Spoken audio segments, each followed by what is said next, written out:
Welcome everyone to a game of 5th edition D&D. I'm Alexon, I'll be your Dungeon Master for today. And let's just hop straight off to introducing our characters. Starting with our most veteran characters, or the highest level, and working our way down to the newest. So I think that's me, right? So, Hello, no, that's Oral. I'm Javier and I'm playing everyone's favorite paladin again. Yay! You guessed right.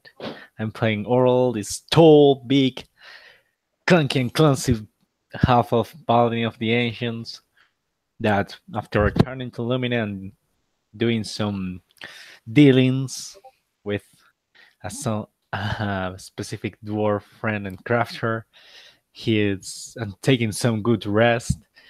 He is back into the adventure business and, well, eager to help a fellow guild member.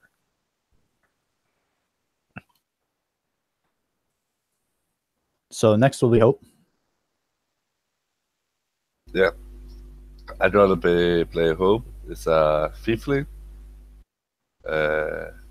Tiefling. Warlord who mostly travel with a non-named individual to get his spirits, but this time he maybe gets something out of that. He hopes he gets something out of that. He is a businessman of heart, and yeah, and he's the opposite of Oil. Oil is the most optimistic one. Hope probably not that much. Yeah. So All that is right. Hope. Shrub Bob. Square Greaves. Hello, yes, I am Daryl. I'm playing Shrub Bob Square Greaves. He's a fairly new character that I've come up with. He's a gnome fighter. Thinks he's the bee's knees. He's proven to be quite arrogant and, well, I'm not entirely sure Oral likes him very much, let's put it that way. He's out to prove himself, though. He's dishonored. His family, I should say, is dishonored in his homeland, and he's doing anything that he believes is necessary to reinstate the family name. All right. And last but not least, we got Macri. The level 1 wizard. Mekri is I kind of just typed up a few little things. So he believes he's a survivor in a way that his natural sense of being in like a social environment is he'll always lie first, whether it's harmful or not, before he actually says any sort of truth. Backstory is he got caught cheating on one of his tests, and he was kind of kicked out of his school for that. So since then he's kind of lived kind of a weird life. You know, he lies to a lot of people, claims he's, you know, he has a lot of wealth and stuff like that just to kind of get ahead of things. And that's why he kind of considers himself some sort of survivor, in a sense that he put himself in this problem because of his lies, but he thinks that's the only way he can really actually get ahead of anything. So other than that, he doesn't really do it to harm anyone. He does it mostly just to kind of get ahead or, help himself out in any way possible. But other than that, he's not an evil person, anything like that. So, Well, let's see if his boast can get him out of trouble this time. Exactly. All right. So you're all just mingling at the Unnamed Adventurers Guild. We'll skip the pleasantries because we do have a bit of a time window here for some people here. So Krisk will gather you all. Roland, because he's a self-proclaimed wizard and wealthy and experienced, so he invites him onto this quest to, if he's as powerful as he claims, he'll be incredibly useful. Oh, I am. I've killed many things, just with a flick of a finger. It's great. Indeed, he's powerful.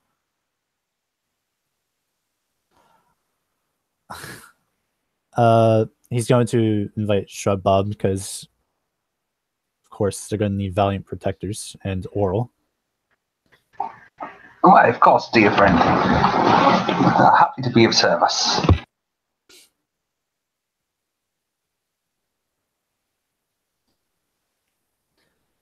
And Hope, because Hope is just a versatile doer of things.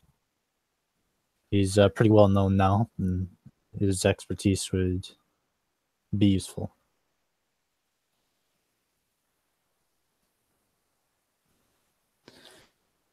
Once he gathers you around, he will unravel a scroll in front of himself, and he says, "Now, I have other things of importance to tell you all. Some of it might go over some of your heads, but I'm assuming the other wizard here shall know exactly what I'm talking about.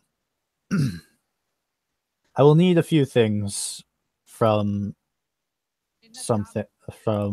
anomalies that have occurred in the natural world as of late, and of course you won't be needing most of these maps, but I will be giving you a map of Illumina that a professor has loaned me for this task."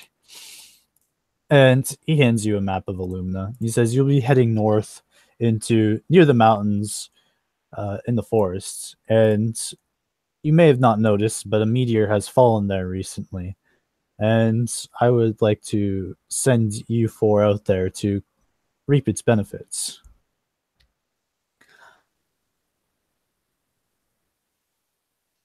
In particular, I'm looking for some adamantine chunks and perhaps traces of silver as well.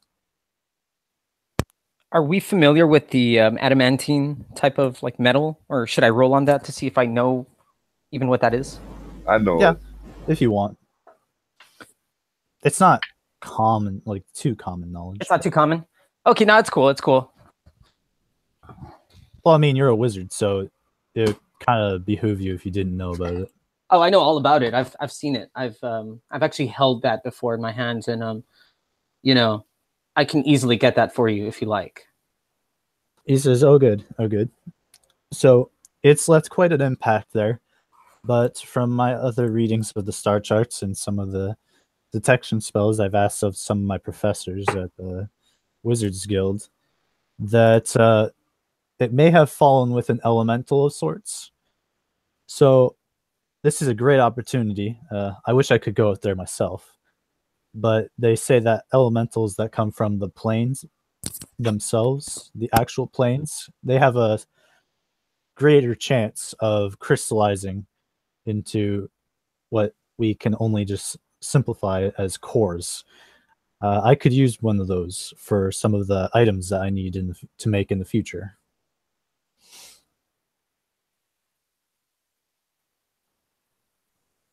But the next specific item that I need is horns from antlers, to be more specific and correct, of an awakened elk. And I'm hoping that the meteor and the magical energies that came from it may have awakened one nearby.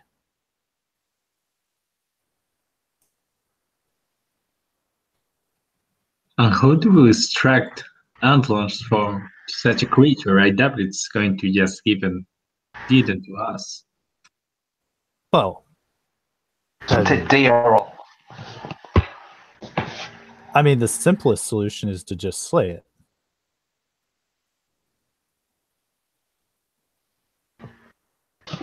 It'll be a fine hunt.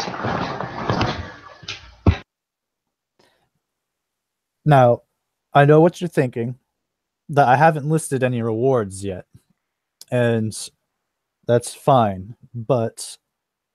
and I know that's a bit worrisome for some of you.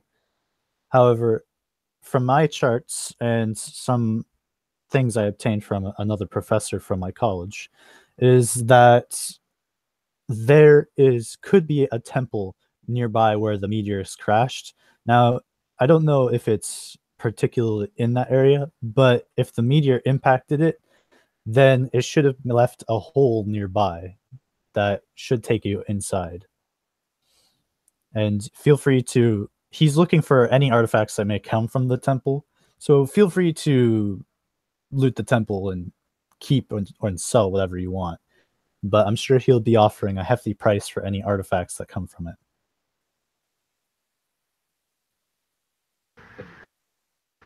That sounds excellent.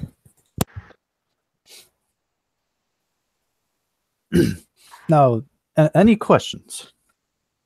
Yes, have you seen Alvin? He's supposed to be fetching Napoleon. I don't know who Napoleon is, but as far as I can tell, he hasn't come back from the Silver Chalice, so I don't know. Maybe he's got himself into something. That squire of mine. Fine, I'll go fetch Napoleon myself.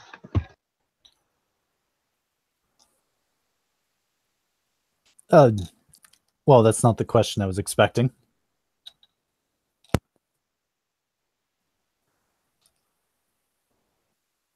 How will we be getting there? Well, whatever means you can. I can arrange for a wagon driver and such if you want. That would be splendid if we had one. I usually have one back at home, so it would be a lot easier if we just kind of had our own driver take us there. Sure. I will. I'll be back in a moment if you will be willing to wait. Why, certainly. And it doesn't take him long to go hire a driver and a wagon and a horse. And he says, and of course, you guys get ready to go. But we need no horse. We always have Katoon. He says, yes, but it's just easier if, well, he's a work animal, the horse is, at least. I'm not sure if Katoon can hold the weight of everyone as well as pull the wagon and be battle ready. Okay. No one is more battle ready than my Napoleon.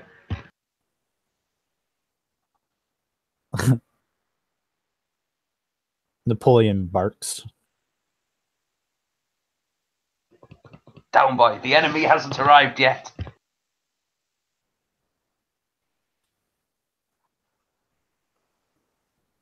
And he says, now, I will be fair. I don't know what elemental has crashed with the meteor. And, of course, if the meteor isn't something else entirely. So do be careful out there. Dear boy, I'm always careful. We will. I will personally make sure that all of us will return safely. All right.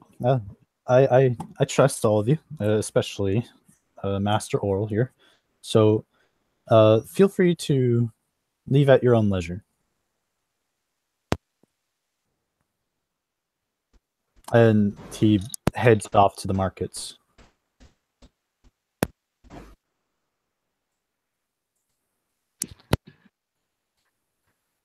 Right, chaps. It's time we were embarking on this journey of ours. Yeah, I'd rather find a pie gas than an ale. Okay. Hopefully, Ale! Ale, it's time like this. There's a hunt to be done. and hopefully we will have to save you from demons this time. How many times do I have to tell you I had them right where I wanted them? I like your spirit, man. Really like your spirit. Always look at the bright side of life. That's quite a nice little ditty there. Did your mother teach it to you? My mother, yeah, she did, I guess. I prefer not to talk about that. Thank you very much. Very well, dear Oral. Let's be off. Yeah, you just buy one for like 5 silver. A pickaxe. I'm gonna do that. And I'm gonna probably just, if I have a pickaxe in my warehouse, I'm just gonna pick them up from there. I don't know how I have that, but Oh, okay. Yeah, yeah. you just pick one up from your warehouse. You meet everyone back at there. And you're all... Is there anything you guys need to buy, or feel free to buy it now? Just use the player handbook as your reference for costs.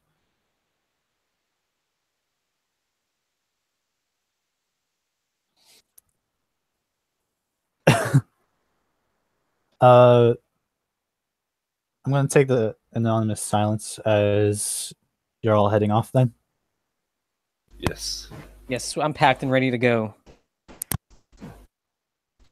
All right, Me too. so you all hop into the wagon, and there's a crate in there for the stuff that you're probably going to get. And you head off.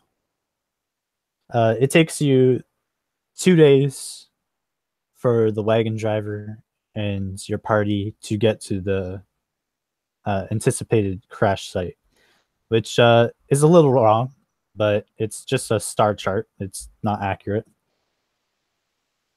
And you do see the meteor smoke that's coming from some fires that are still burning. Probably about a mile into the woods. You can even see the meteor a bit. It's quite large. What time of the day is it? I would probably say it's late afternoon, so about 3 Okay. p.m.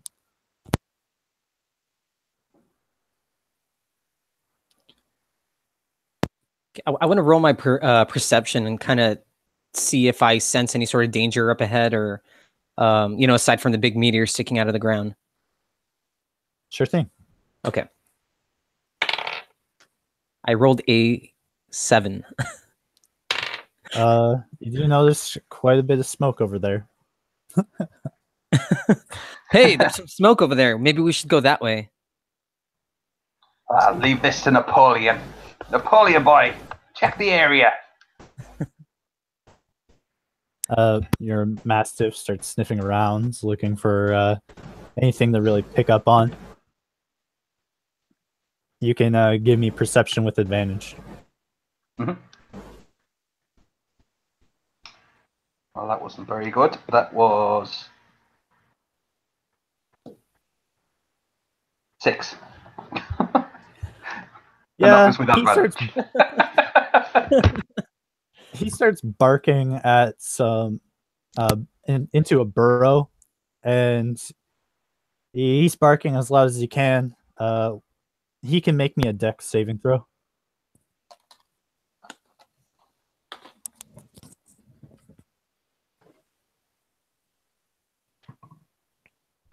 $16. Yeah, he's barking at a burrow, and he dodges out of the way, and you can see like a small mist, what looks like skunk spray. Confound it, Napoleon! Now is not the time for food. Hope is jumping down off the white gun and just goes straight ahead to the meteorite. All right. Anyone else want to follow him? I'll follow him. You're really so I didn't sense any danger, so I'll follow him. I'll be right behind him. Fair enough. What are you doing, dear boy Hope? I mean, I'm certainly following them. I mean, what? I wonder what they can get the sound of saying on their own. Better be there. All right, so nothing eventful happens, and you arrive at the meteor.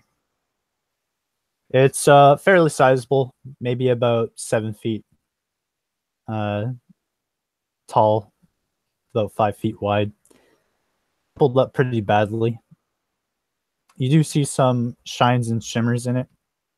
However, it's still steaming incredibly, and you notice that there's still some fire in it. I'm gonna hit it with my pickaxe. Pickaxe.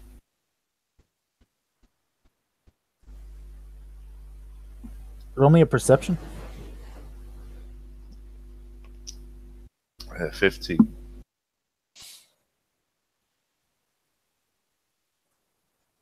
All right. You hit it with the pickaxe, and the fire flares up.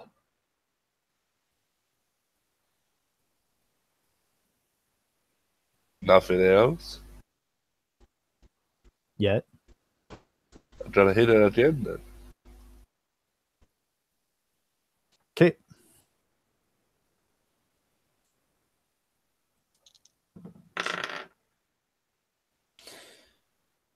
All right. As you strike it again, a blast of fire overwhelms you and pushes you to the ground as you take give me that. As you take 4 bludgeoning damage and 6 fire damage.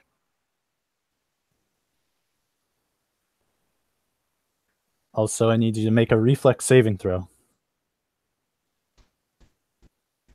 Okay. Or a dexterity saving throw. 3.5. So I take 3 You over take 4 4. bludgeoning. Yeah, and half fire, right? Yeah, so 3 fire damage. So 70 on. And I And roll you, 12 on death save. all right, and you're on fire. I'm on fire! You just can't get the help these days. And as he's now rolling on the ground on fire, a fire elemental makes its presence known as it examines all 4 of you. I roll around to turn out the fire. Everyone roll initiative. Dexterity. Initiative, yay! I feel bad for Oral because I know that these 15. You just need the alert feed, so well, he's about to get a solution soon, so.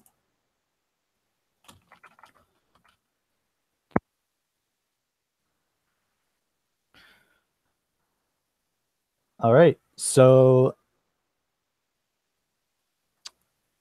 Shrub Bob, you're the fastest. Finally, something that's worthy of my blade. I'll charge it. Okay. Am I close enough to use a movement as well, or would it just be a dash? You can run up to it. Right, and I will attack it with my rapier. I got rolled 10. New character, can't remember it. Plus 5, 15. You hit it. Hey, okay. And 1d8 plus 5, 13 damage. All right. It definitely feels your blow, but I'm going to need you to make me a dex save. Mm-hmm. Fire lashes out towards you as you strike it. And 4 points of fire damage. And manage to avoid getting lit on fire. No bother. Is that all you've got?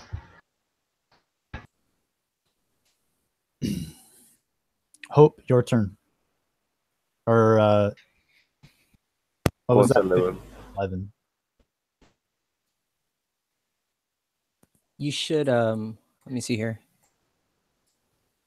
I'm gonna well, depending on who goes next, I can cast True Strike on someone and then let them, hit the elemental afterwards. I think it's you next, mate, and then looks like it's the elemental, and then Hope, and then finally Oral. Okay. Okay, yeah. So that 11 is Hope's initiative. Okay, Hope's- so Okay, yeah, because I saw 15 and then 11 underneath it. So, all right.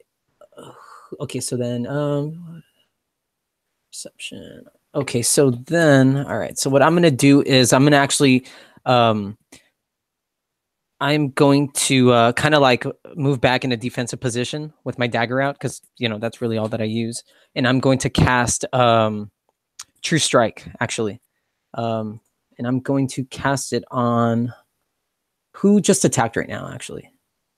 Shrub Bob. Okay, I'm going to cast it on you then. Okay. All right, so then I'm going to give you an advantage on the next roll against the target. So, and that is it for me. I have Firebolt, but I feel like that's going to be useless against the fire element. So, All the studies weren't for naught. There's been 1 million gold pieces spent on studies on the effectiveness of fire against fire elementals are all point to the same conclusion. Burning Hands and Firebolt. Ooh. My bad. All right. So that means Fire Elemental's turn. Shrub Bob, you're about to feel its wrath. That's what he thinks. So it hears your taunt and it flares up and swings one big ball of fire fist at you. It rolls it's got 26 to hit. Smacks me sleep. Yeah, that hits. It does 8 bludgeoning damage and 7 points of fire. Ouch. Ooh. So total of 15. This but a flesh wound. Is this considered Roll. magic fire? No. Sorry, buddy.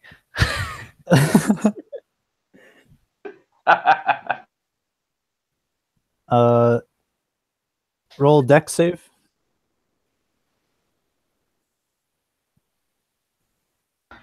I have a feeling Shrub Bob might be having a bit of a nap now. I got 6. You got 10. All right. You're on 10. You're on fire too. Right. You only take 5 points of fire damage. That's all I have left. I'm down. Ugh.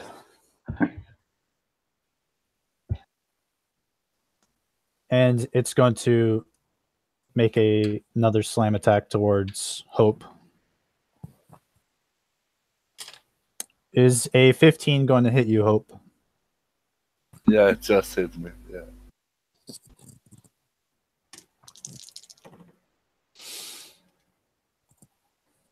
That's 9 bludgeoning damage and 6 fire damage, which for a total of 12 damage.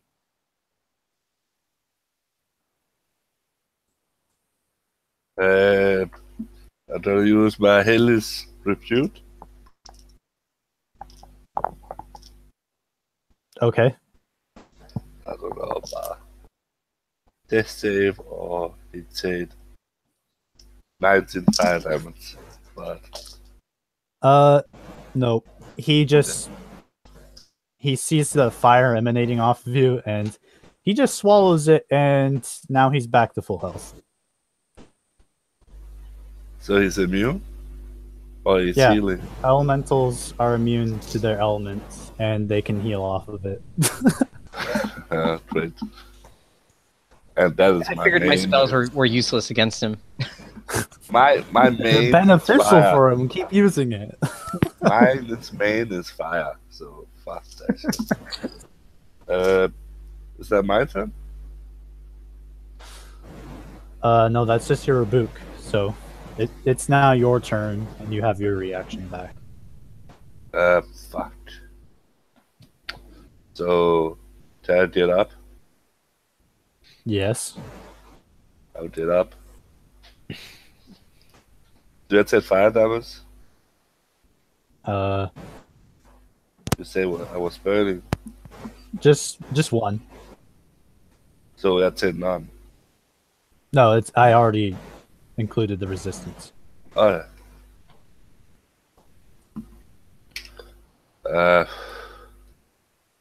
fuck. I'm gonna try to test it here and use my club to hit on it. I probably don't want to use green flame blade. No, I don't want to. Yeah, don't use that.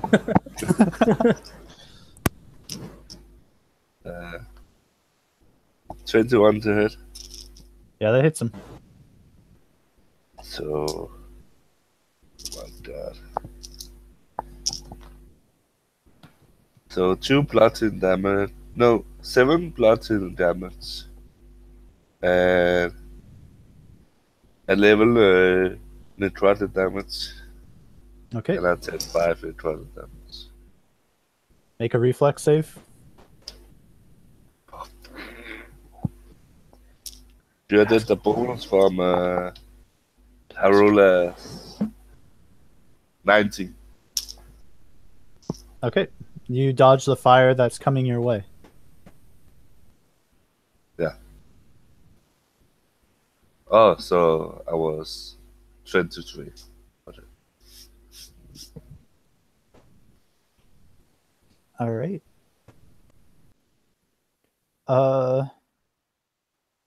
Oral. Oh, what? It's my turn? Wake up, people are dying. Oral is still like Really? unseating his sword that's taking him. Everybody has striken already. He's still getting ready to fight. You see he gets out this dark sword with several trims and inlays that make figures that seem to shine with the light that the fire elemental sets, and he charges forward saying, get cover, I'll help you. And he just goes and attacks twice. Elemental that dare to hurt his allies. Okay, make your attack rolls. The first one is a 20 to hit. That hits. Are elementals considered outsiders? Yes. Yay. That's a total of 24 points of damage. Yeah, it slinks back at the light that your Dawnbringer brings. Or Dawnstar brings. It's not the bringer anymore. It's a full-on star now. Fuck. Okay. And he's going to do also the second attack. That's another 20. Yeah, that's another hit. And the damage is... Roll that. Oh, not much better. That's Shit. 17 points of damage. The flame that it has is greatly diminished as it seems to weaken, and you can see a husk of it in through the fire. And that's going to be his turn. Shamash, this is not good for you. That's saving for. Yeah. I got 14. All right. That's one success, but you're on fire. And you take 5 points of fire damage, and you have 2 failures. Wait, he was... Oh, fuck. Oh, that's mean. Fair enough. Yeah. Oh my god, I didn't realize. Yeah, you're just standing. Didn't realize that either. I thought he was still up. No, Shamash is down. I didn't got Down it, David. from after he hit it. I But think. don't worry, Oral is protecting you. They'll protect you after that. All right, so it's McCree. Okay. Let me see here. All right, so he's on fire, and it's more of a magical thing than just literally on fire, right? It looks like it's a magical flame, but well, roll me Arcana. Okay. Towards fire elementals. True. You know what? I'm gonna get out my crossbow, and I'm gonna take a shot at the fire elemental. Okay. I don't want to catch fire, so +4. 18. That's a hit. That's a hit. Awesome. 1d8 +2. So it's 4 or 5, 6 damage. And I don't know if piercing does anything to it, just because I know it's an elemental. So your bolt just goes right on through it, and you can see some like ash burst out the back of it, and it's starting to slump over, but the flame still lives. Okay. All right, and that is my turn. And I don't know. I think I casted. I had True Strike on. Sure, Bob. I don't know if he used Bob's sword. He's unconscious. Oh, he's unconscious. Bummer. All right, I guess I'm done. You know what? Is there a way I can use maybe my mage hand to like drag him towards me? I know it only does, I think, 10 pounds though, so it probably is out of question. It's 15 pounds. I mean, 15 if it's to drag him, because 15 pounds is to pick up and carry. Yeah, then never mind. I won't be able to. That's my turn right there. Shrub Bob's a bit of a walking anvil, so it's probably not going to work. We just got to kill this thing. So, its turn.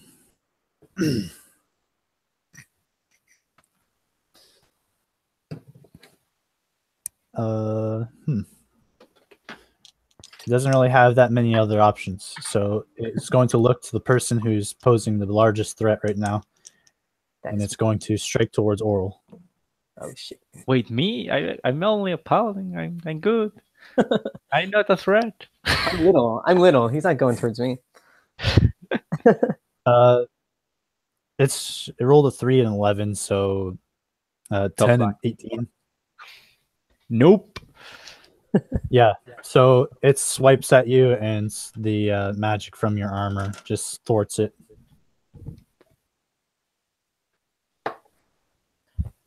You can burn the sun.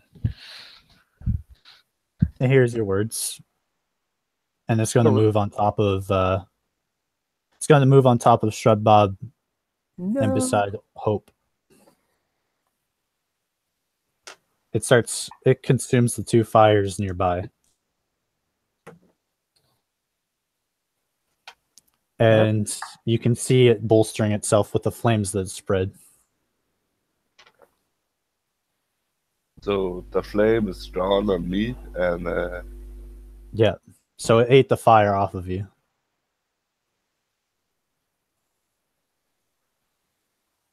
So it's just feeding on whatever it can so far. Yeah. Kill it. Hope, your turn.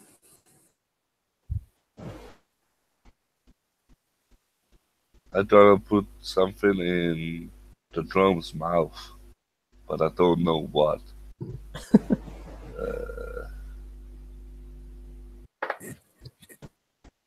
I to use a potion of greater healing, but that kind of wasted him. I gotta use. Saving someone is never a waste.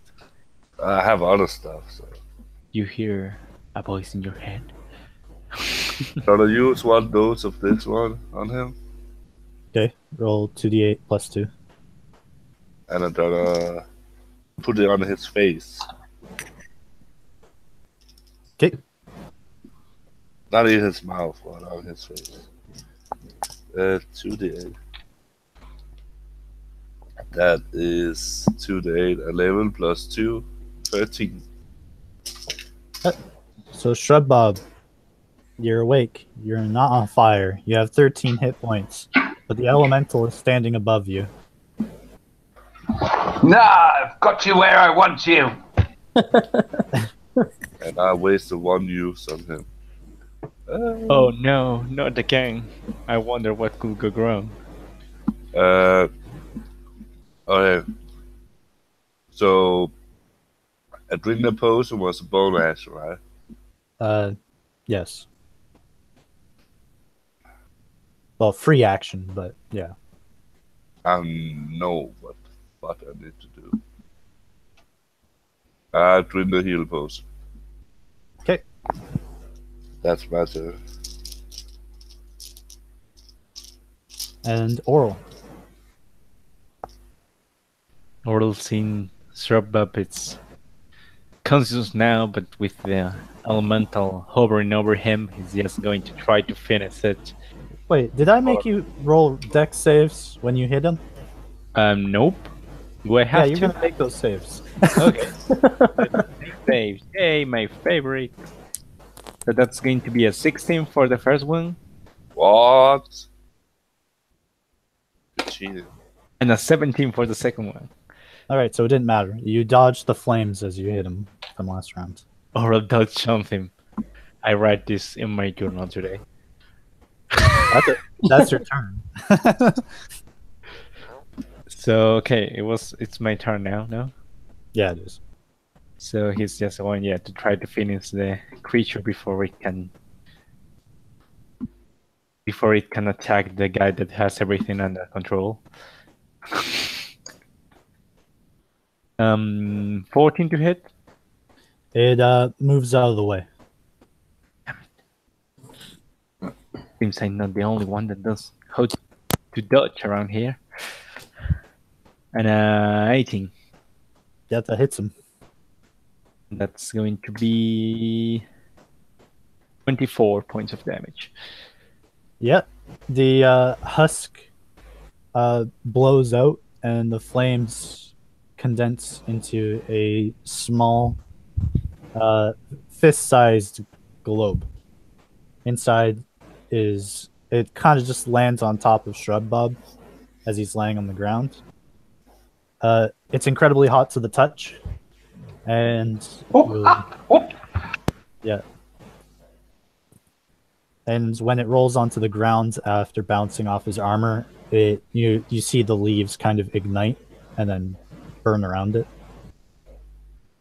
He stomped it out. We don't want a fire around here. Oral sounds like stomping the ground.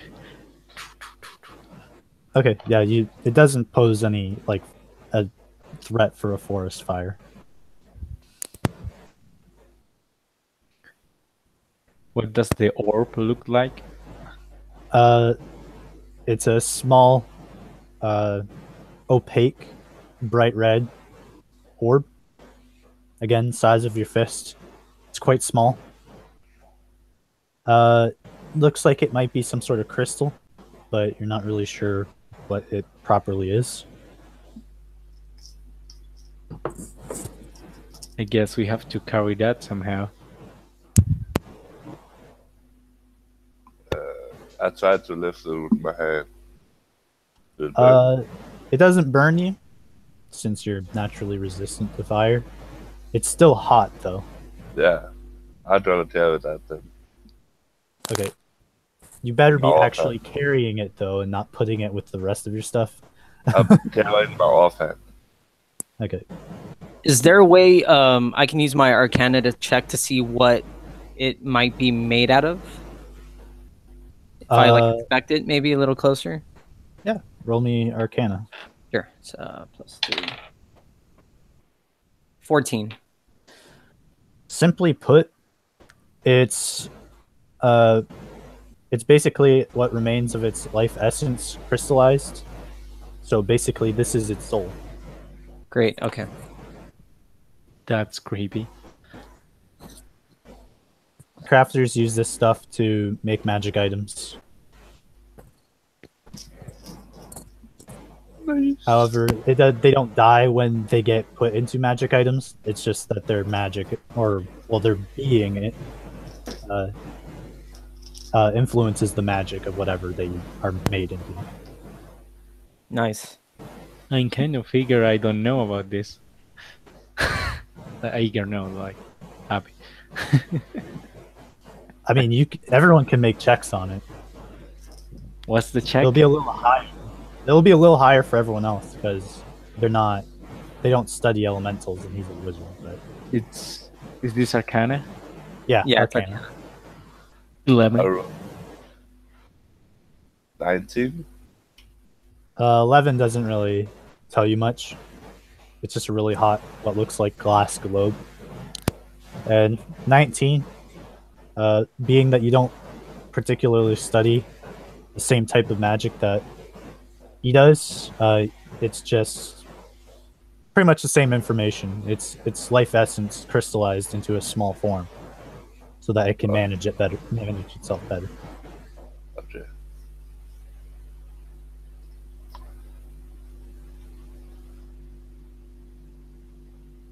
So I So don't then, hit my Pygas and hit the thing. Or did the fin disappear? Yeah, the elemental, like the husk that it was using, like it burst into ash and just spread into the wind, and the fire that was around it condensed and crystallized. Okay, so the meteoroid is disappeared, right? No, the meteor is still there. I'm trying to hit it with my Pygas. All right, you start breaking it down into chunks, I guess. Is there still is there something worth in that, or is it just stone? You're not really sure. Can I make a check? You can make an investigation check. I'll make an investigation check too. Okay. I got a 20, not a nat, but 17 plus 3. I got a nat 1. It's a rock from space. The astral sea, to be more correct. As for McCree, technicalities. Yeah, you do see what Chris is looking for. You do notice significant chunks of adamantine in there. If by our estimations, there could be about 15 pounds in there, as well as you do notice some traces of silver in it. You're not sure if it's any different from silver that could be found in the ground, but it does look particularly liquid. It looks like a bit of a liquid. Ooh, okay. More like a slime. You could probably put it in a vial. Okay. Oh, man. Okay. I should be carrying at least one empty vial. I'm gonna try to use my mage hand and try to get some of that slime and place it into the vial. Yeah, your mage hand has no problem. The slime easily oozes off of the mage hand, and actually has some interesting reactions with it, as this silver seems to be seems to sparkle in the natural sunlight. I alert the party and I just say, did anyone else see this sparkling going on? Well, I'd hope they're watching, but I probably does, but they're right beside him, right? yeah, you're picking away at this thing. Make me a strength check. You know, we should have had our driver do the pickaxing. Do that in advantage? No.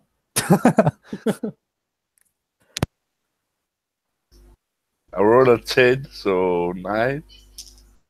Yeah, you're chipping away at it, and it's going slowly. Do you want me to help you out with that? As long as I don't need to pay you. I'm terribly weak, so I cannot help with this sort of physical thing. I'll leave it up to the brutes. Well, good. Hey! In a nice way. In a nice way. My dad was a brute, so you know. So you know how that goes.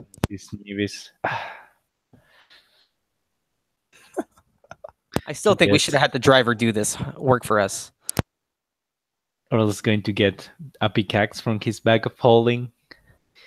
and just start trying to chip in a whale in the less elegantly way possible. Do you have a Almost pickaxe? the least elegantly way possible. All right. Make your strength check. Strength. Yeah, strength check. So that's a natural 20, so 24. Jesus Christ. Yeah. Between the two of you, you are easily breaking this thing down and getting everything that you need in a decent time. Takes you about 30 minutes to break it all apart. However, at the end of the said project, Hope's pickaxe is intact. And yeah, there's no way that pickaxe is going to live. By the end of the project, your Oral, your pick breaks. Oh, damn it. And Hope gonna Too say strong, to him, man. you don't take care of your tools. Are you going to pay the pickaxe at the very least? What? I'd rather throw the pickaxe to you here. I don't need this shit. Oh, good. And he puts it in the back. I mean, it's a little worn out, but Yeah. Yeah. And it says Hope on it. Down. On the handle. yeah, it's got his little brand of his business on it. Ooh, nice. Renowned craftsmanship. It's not renowned craftsmanship. It just has the brand of his business on it. Ooh, renowned craftsmanship. Yes, yes. It is. It's very expensive. Great, nice. Thank you. No troubles. And did we get all the stone and silver up into the cart? Yeah, there's still some silver there, as I don't know how many of you actually brought vials. Oral has like, let me check, 10 vials. Oh yeah, with that, while you guys are picking away, you just hand some off to McCree to scoop it out. Sure, sure. Do you, can I roll another? Oh well, no. Well, we kind of already know what it is. So, all right. So I'll start storing the vials. At least, how many vials am I going to be carrying? Actually, Well, you managed to fill about 4 of them. 4, and they have silver in it. Yeah. Okay, great. I'm just kind of keeping track. All right. So that means I have 5 vials right now. Or actually, 4 plus the one that I collected. Which is sparkling. Are those? Is that silver also sparkling as well? Is Yeah, it the same? It's the Okay. same stuff. Same stuff. Okay, great. Besides that, you guys now have the 15. Well, I say 15 pounds of adamantine, but I totally forget that it doesn't weigh the same as iron. So it's more like 45 pounds, and it's really hefty for its size. Ooh, almost the weight of a gnome. It weighs more than I am, so Ooh, more than the weight of a gnome. This is getting Alright. better by the moment. That's one thing off the checklist. Are we done here, dear fellows? I'm starting to get bored. Is there 2 things of the checklist? Well, yeah, that's the silver and the adamantine, so that's one thing. And the orb for fire element. Oh, yeah. So there's 2 things left to do. The temple. How do we find the temple? I think the temple was supposed to be like the last thing, wasn't it? Well, the temple is purely for your own benefit. But So- didn't we need like something from the collection to the temple? We need an elk. oh, we need an elk. That's true. We need to kill an elk. No, I say we bring it back alive, though. you don't kill Hey. an elk. Alive! Hunt! Let's hunt! You don't see a talking egg every day. You're not going to just kill it. That will be an aberration. Yeah, I want it as a pet. I want to ride it at least once. Hey, maybe. Hey, you can ask him if he talks. Yeah, I don't do that. You want to be my pet? Yes.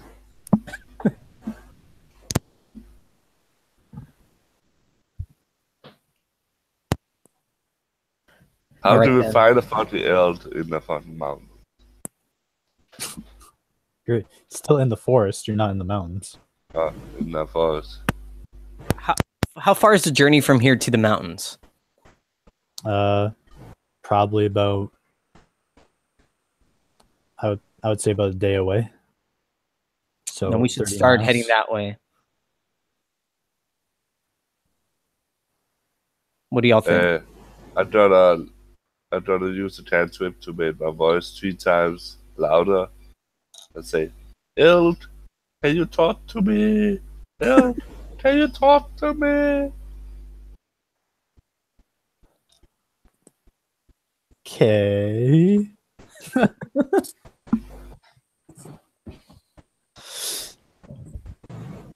Nothing eventful happens from you screaming in the woods. Alright. Anyone I Anyone wonder- here is a skilled hunter? We can track down an elk. I'm really not skilled, but of recently I just got this bracelet that I haven't got to use yet. I think it helps with the smelling things. We'll get on the ground and start smelling. We gotta find this elk. Or else going to shift the bracelet on his arm and he'll start smelling around. How does an talking owl actually smell? That's a good question. You wouldn't know. Napoleon would, though. Yeah, roll perception checks for both Napoleon and Oral.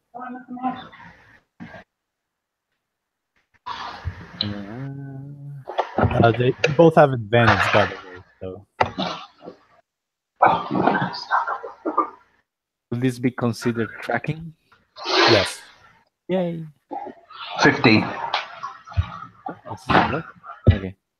I just do this. 15. Wait, why is not about it? Yeah, that's what Napoleon got. Advantage and then +5, I guess. Okay. Well, another natural 20. The fuck. So it's Yeah. 24 plus 5, 29. Yeah, so you sense some. Napoleon smells the elk, no problem. You do smell a more enhanced trail. You're not really sure what's creating the smell, but it does smell like Napoleon. Taking cues from Napoleon, it does seem like he's looking for something of a large size, as you just see him running through the woods at this point.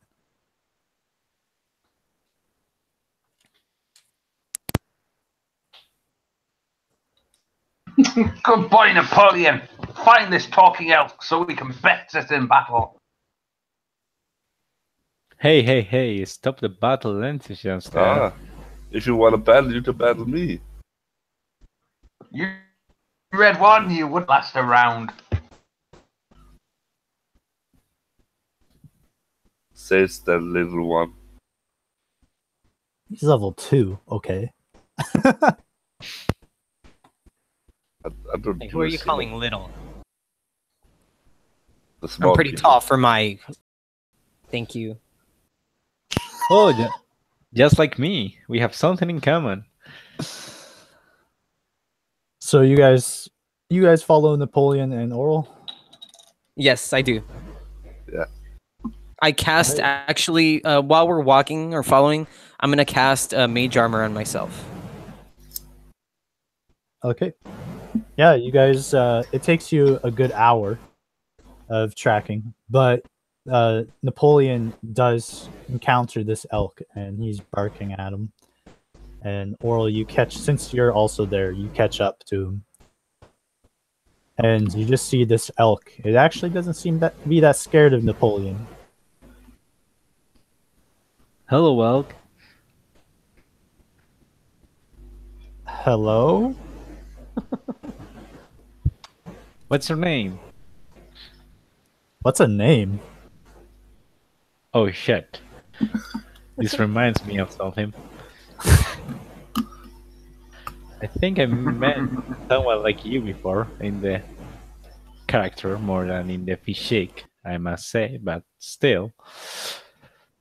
What do you want? Why is he screaming at me? Dogs. Not the most brightest of them all.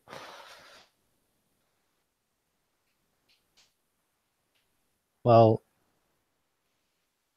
he looks around. He says, "Your friends are on their way, I guess." And you can hear them and see them coming. Yeah. Could you, I mean, we had a small need that was pretty important. Could you lend us one of your antlers? He looks for. He's like, No. He says, no. Why? I need that. I need this. But those do regrow, don't they? And I can Oh. help heal you afterwards. He says, yeah, they do regrow, I guess. So you have a point. But that's going to take fucking years. How soon do we get there? Or are we already there? Yeah, you guys are kind of hearing the conversation. It's not going well. I'm going to cast sleep on the elk, actually. Yeah, roll the HP. Okay, great. Small creatures, blah, blah, blah. 5d8s. All right, so without any hesitation, I kind of hear the conversation going south, and I try to cast sleep on the elk.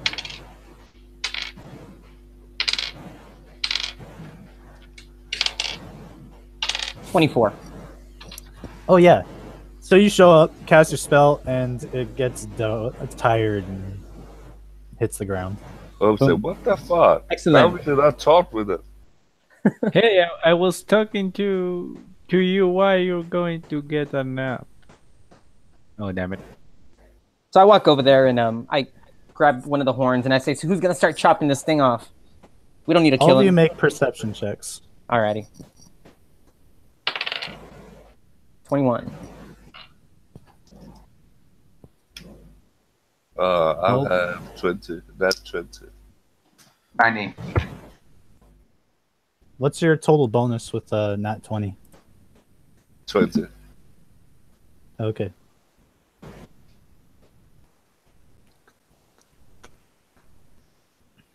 Did you roll for Napoleon too? No, I'll do that now. 2 seconds.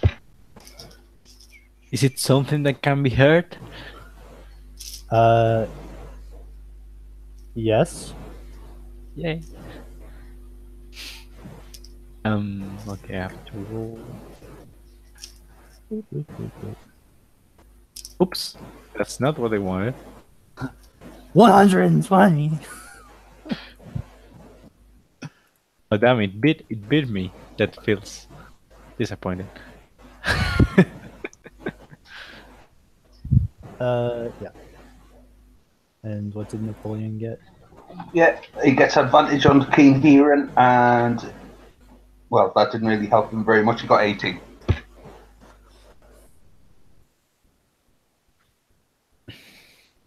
Rolling. Yes.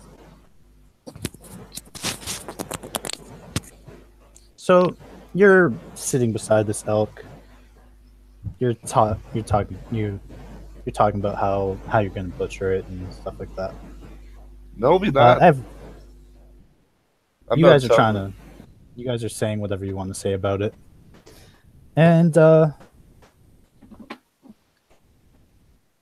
out from a nearby knoll and a large bush, a direwolf jumps out and bites you. Shit. Wait, he bites me? Oh yeah. Awesome. Okay. Right now my AC is 15, so He rolled a 25. awesome. I think he got me. Yeah, just a little. Just a little. Finally, some action!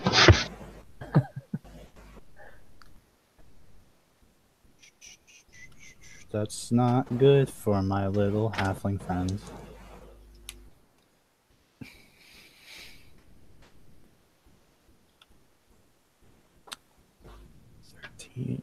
All right, that's 13 piercing damage. 13 piercing damage. I only have 8 damage, so I am down. Yeah, so this giant dire wolf jumps out from the brush and chomps your little halfling friend, gives him a quick shake, and then throws him on the ground. I'm at -5 right now. Mekri is down. I'm also going to need everyone else to make strength checks. Strength? Yep. Fuck. 6, Do- you said? do- Saves? Strength saves, sorry. Okay. I'm at. We did the bonus for oil, right? Yes. Oh my god. This is hilarious today. What the fuck? Oh, it's just a day when we're all gonna roll nat 20s. It's the third, like I roll like usually so poorly, and today just like, oh my god. So yeah, Shrub Bob, you make the save. Hope you don't. Roots start coming out of the ground and entangling all of you. Those who made the save break out of it. Hope, on the other hand, just gets restrained by these roots. You look towards the caster. Oral, you see Estra. Hi, Extra. Nice to see you. She's looking at you and she says, Oral, what are you doing here? I've come in a mission. I found this elk, and you know, there was this small guy around here wanted to kill it, but I told him not to. But it seems we need his antler for something important. I really don't know how to. I want to know maybe a way of getting it without causing it much harm, but I'm maybe not the most suited for this job. I have some healing, but that's about it. And the dire wolf is standing there looking at the rest of you growling. Hope says also, I did not want to kill it too, just saying. I tried to stop him. That wolf will make a mighty cloak.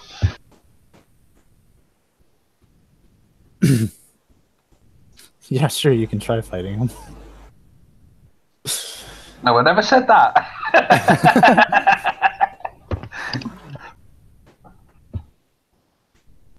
Estra, okay, so for everyone who doesn't know Estra, she appears to look like a dryad. However, unlike what most people know about dryads, she's not rooted to the ground.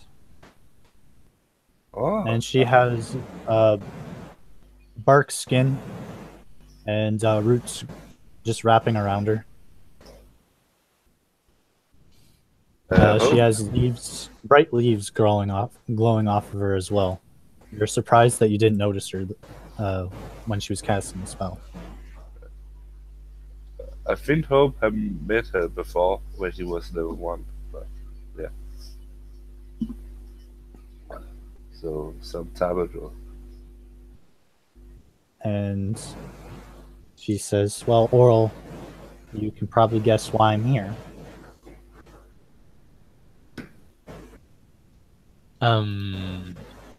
Were you planning to talk with the elk too? Make a religion check. I want another nat 20. And now is when I need you. Nope. 7. Yeah. You don't really remember the tenets of Alona. I mean, I knew it was a nature kind of deity. Yeah. But that's more like memory than actually knowing about her. And she says, "I can't let you poach this creature."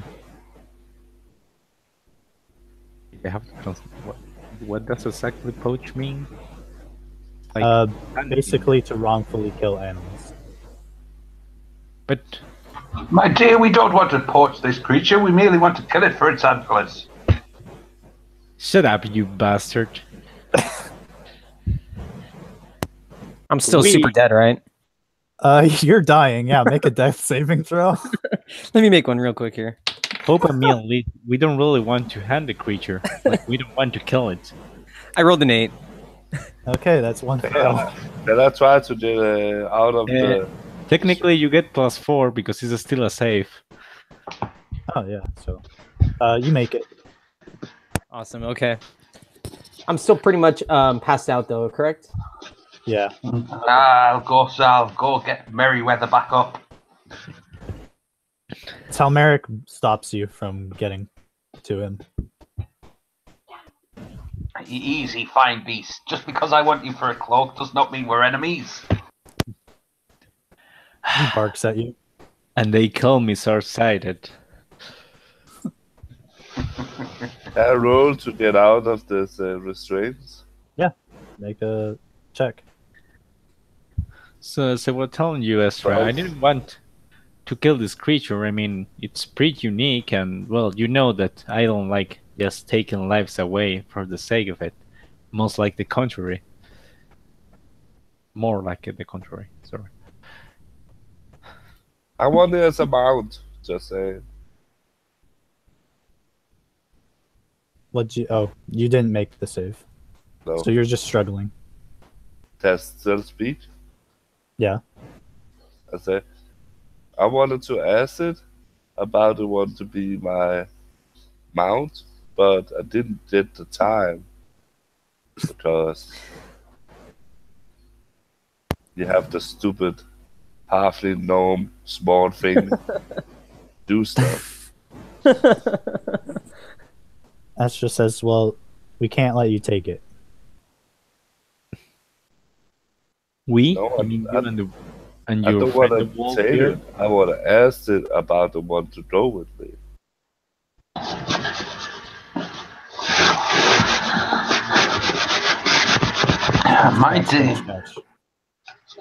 My dear lady, if we can't take it, can we at least take some of its antler for our mission?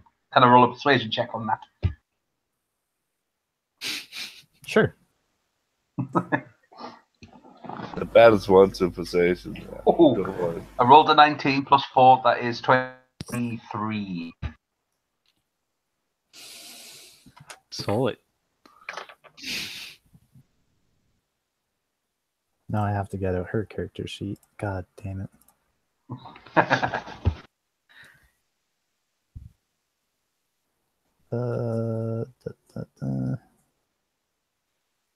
All right. So Okay. she says, "I'll do it, but you mustn't interfere." Thank you, kind lady. I'll even allow your dire wolf to live for now. Hey, look at the bright side. If we take the antlers, nobody else will be interested in it, and you know the next one might not be so careful and kill it outright. Unlike us that didn't plan it. She says, I'll take it with me. I'll keep it safe. Oh, well, even better But then. I want it. I want it. She says, "No, Uh, I won't let someone like you take it." Ooh. Do you know me? She says, I can sense your energy."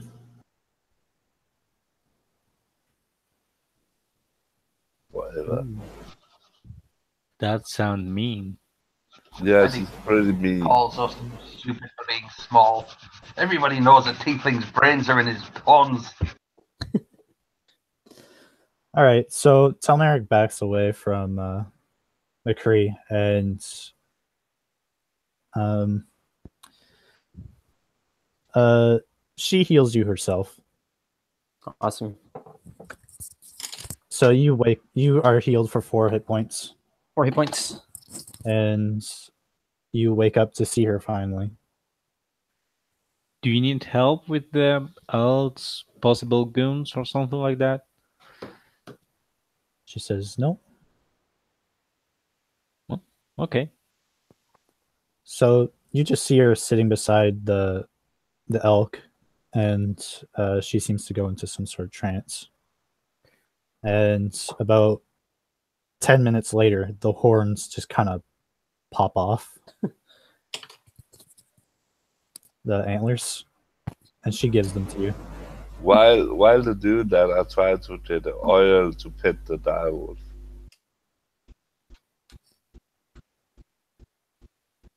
Okay, that's a really easy task. Telmeric knows oral. Oh, okay, so I meant the small people try to pet it. Good boy. Ah, you have grown since the last time I saw you. You seem to be doing quite nicely. Yeah, his mane is actually recovering from one of his recent fights.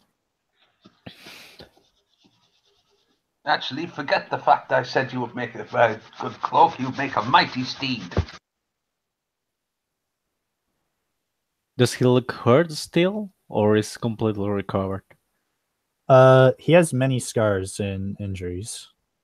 Some of them new, some of them old. I will use a bit of his lay of hands here and there just to try to at least soothe the pain a bit of those that looked more recent.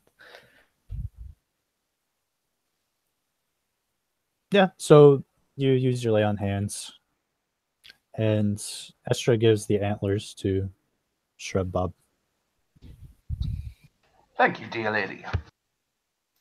When the elk wakes up, you see them talking to Estra and the elk talking to each other, and the elk reluctantly accepts her proposition, and she says, "Good luck on your whatever mission you're doing. Hopefully I don't encounter you again." You want to encounter me again? Oh, Well, not out here and not with what you're doing. Alona sent me, so Do you know a temple nearby? a temple? No. Okay. Thanks for your help. Anyway.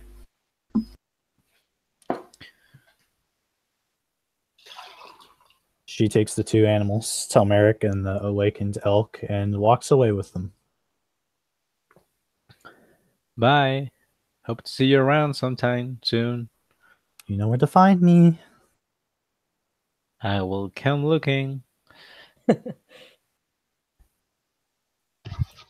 Well, that wasn't as exciting as the fire rock, but at least it was entertaining. Where next? Hope that ass oil. Did you use a date? No, not really. I don't know why you ask. Well, it just sound like that. She helped me save a village from the forces of evil, if that counts as dating. Okay. So you never dated? No, not really. Okay. It's a sad story. I thought it was some more juicy story, but no. You're kind of boring, you know that. And what? Sorry? Can you repeat it? I genuinely didn't. You're kind of borrowing, you know that? Kind of? What? Ah, fucking hell. Borrowing. Borrowing? Boring. Ah, boring. Why boring? You don't date and stuff. Hey, you don't know about my personal life. Paladins don't have personal lives. Who said that? That's ridiculous. Of course they have. Like everybody else. Are you sure? Yeah. Okay. All right, I so don't- awkward moment aside, what do you guys do?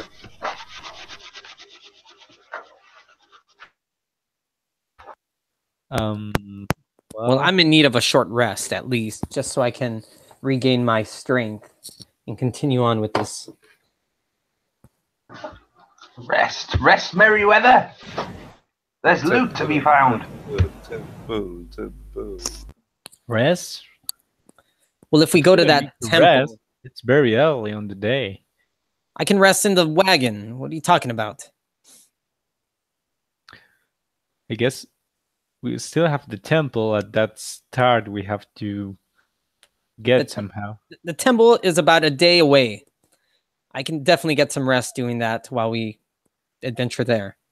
And hopefully not run into any more of those damn dire wolves. Do you know where the temple is?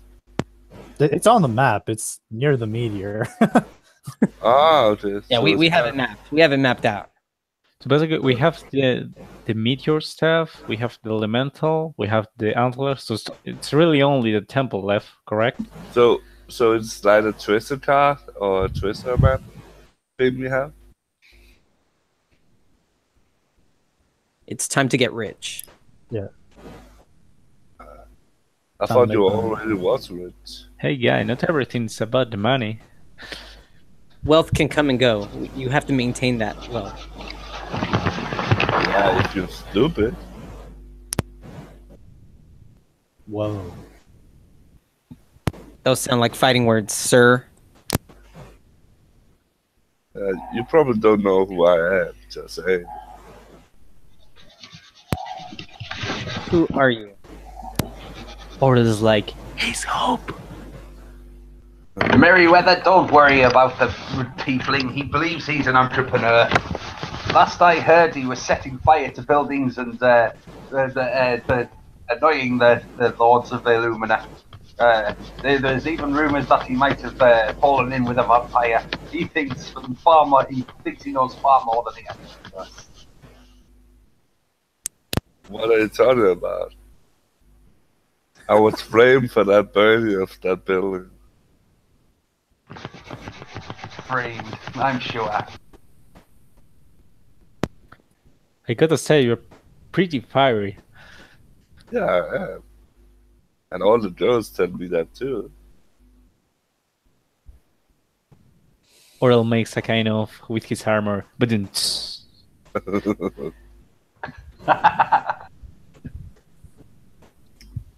Before I barf with your comment, I think we should get on that wagon and start heading towards that temple now. Yeah, sure. And Oral kind of whistles to Calcatum. Well, the temple is only like an hour away. Oh, okay. Like, it's a buried temple. Oh, it's Barrett? Yeah, the Best. Hope you best Chris? get your spade out if it's buried. We don't have all day. Chris predicted that if the meteor impacted around that area, it might have created some sort of hole into the temple. Alright. I hope you all brought your torches. We're going in. Bad news, they all have dark vision. It's just you. Wait, let me check my equipment.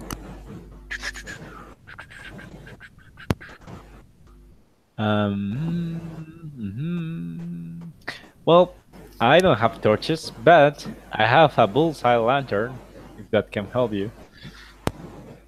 I'll take it. Okay. There you go, and also a flask of oil so you can actually use it.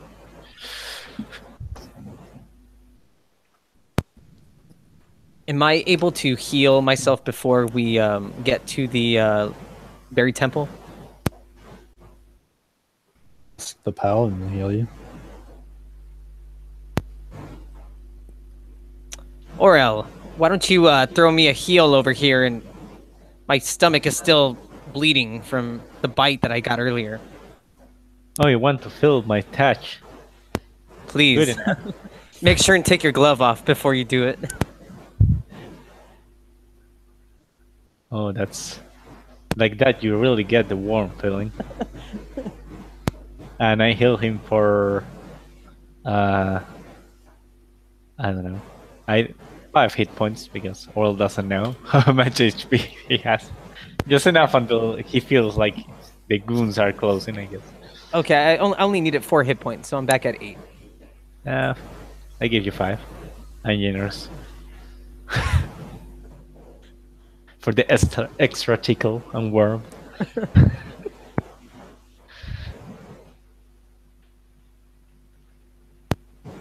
All right.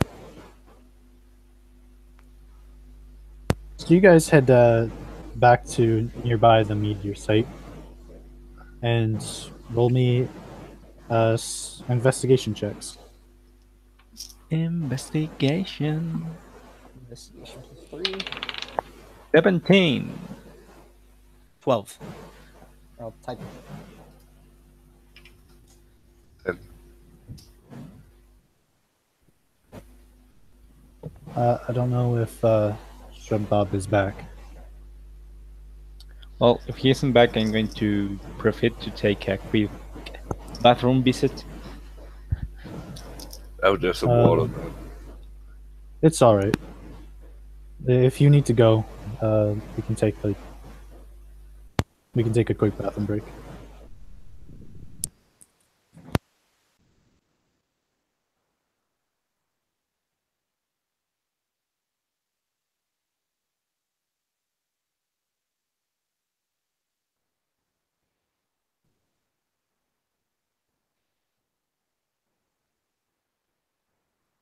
Who's this temple gonna belong to?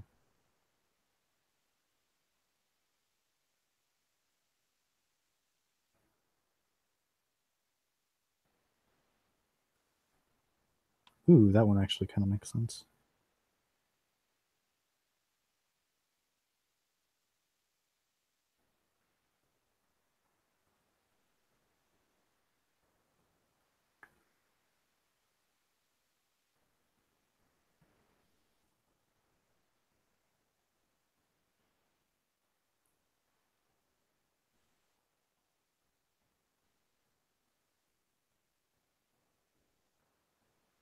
Yeah, I think we'll do that. Let's add some mystery.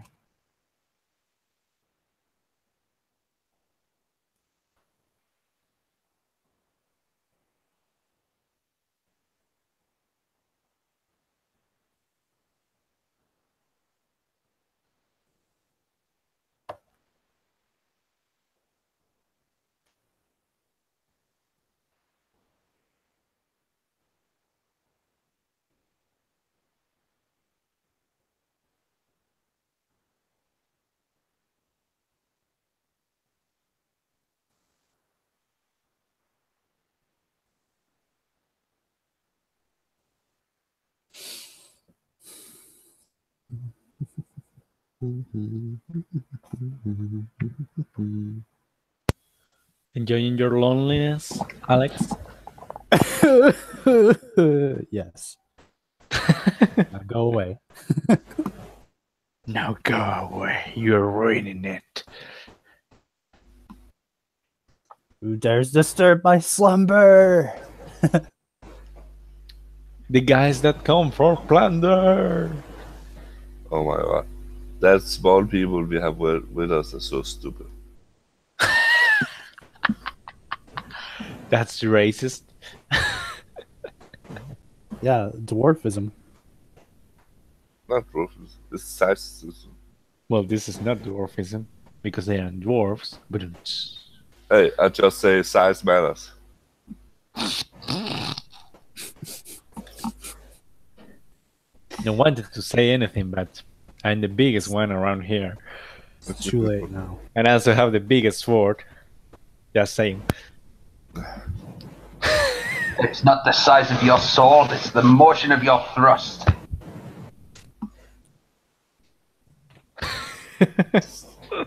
How's the gnome gonna say that stuff? Every monster has their preference, you know. You know what they say, once you've had gnome, you won't ever go home. I thought if you have gnome, you want to go home. I thought it was like that. Oh my god. And this is guys who will lighten up before facing our deaths.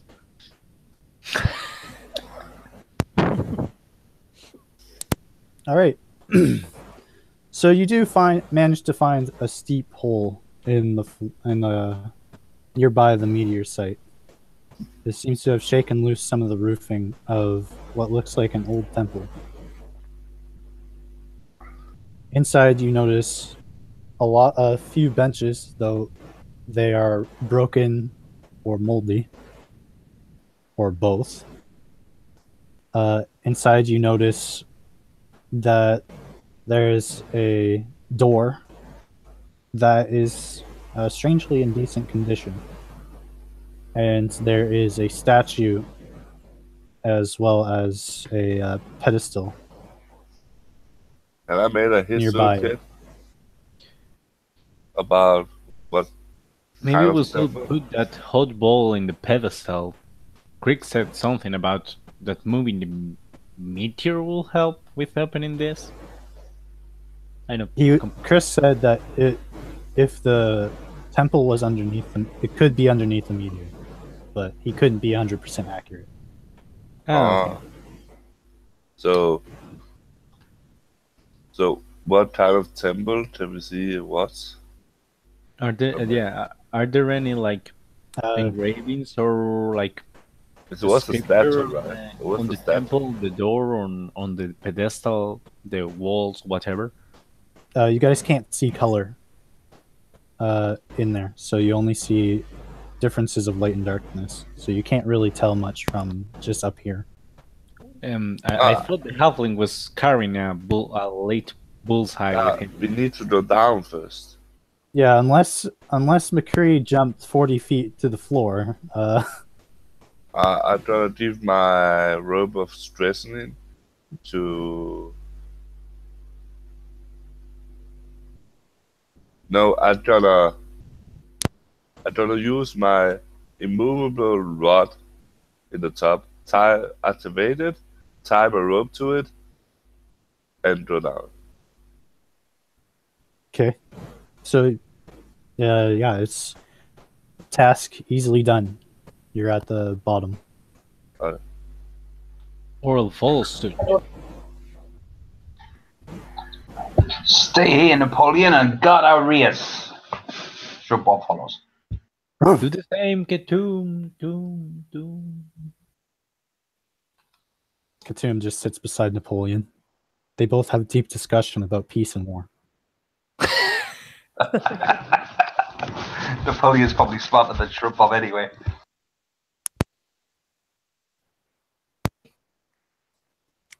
Well, he didn't learn his tricks from him, that's for sure. Well, down there, and you can see pretty clearly with the assistance of the lamp. Well, everyone can see clearly with the assistance of the lamp, except for who's can barely see the walls.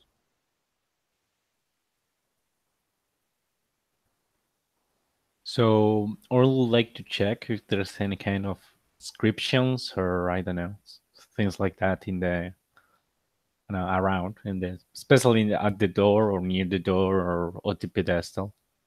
On the block. Shrub Bob's gonna go start poking things. Okay. Make a religion, or if you're native to Airewood, roll a history or religion. And I only say that because some characters actually come from other dimensions. So You said the rule? history or religion. I rolled 17 for sure, Bob. 18, History? History, yeah.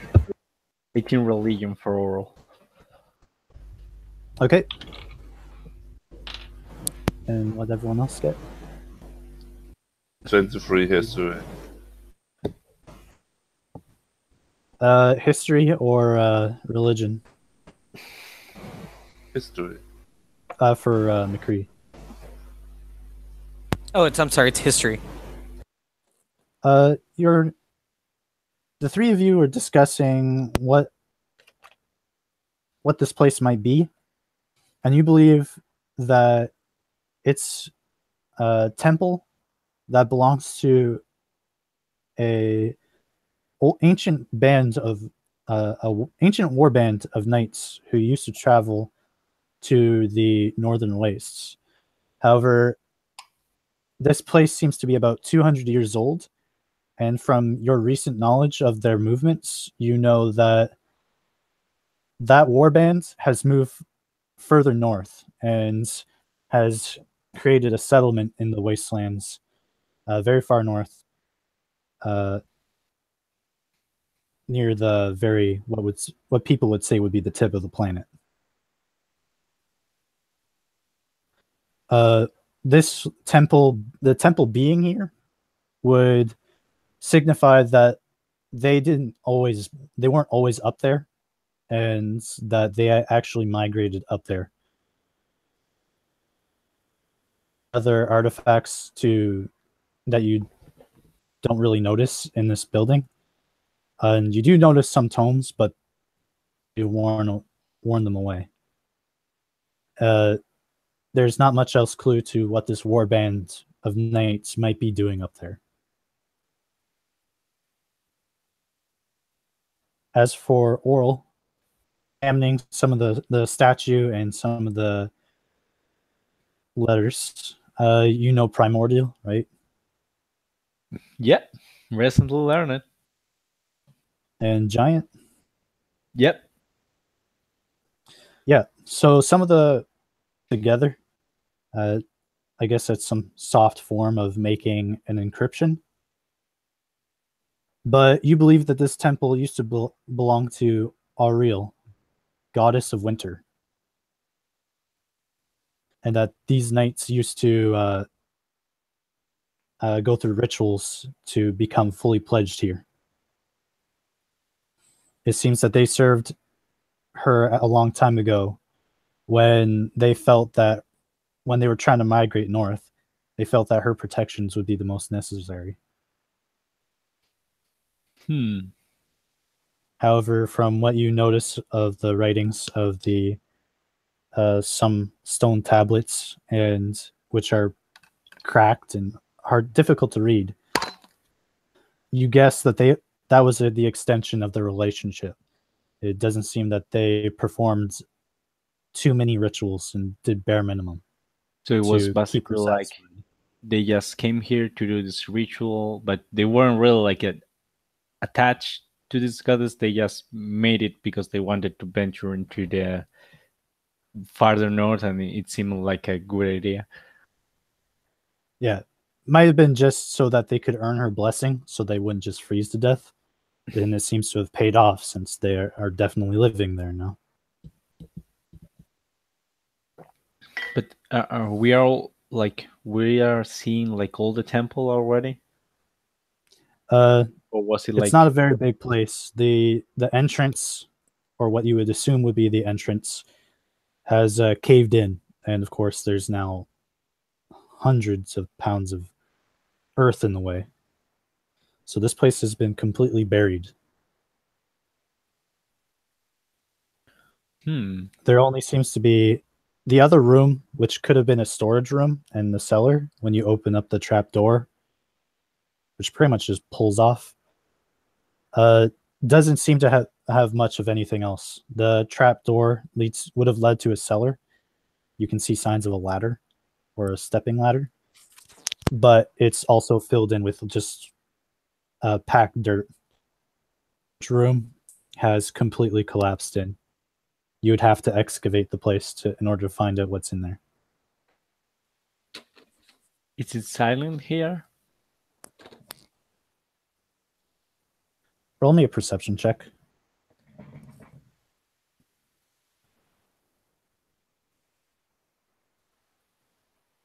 I sort of fucking got it. Oh, that's just a 1. 5. That's another natural 20.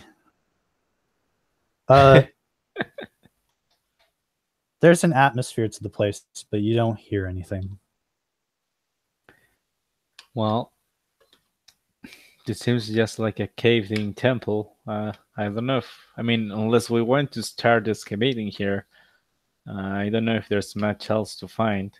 Unless, well, I guess any of you feel welcome to just pay your respects to the goddess of winter. But was there not a door in front of us?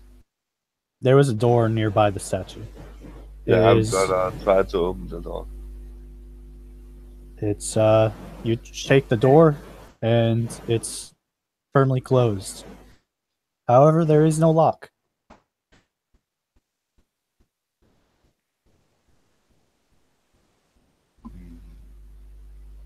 Do you think we can open that, Hope?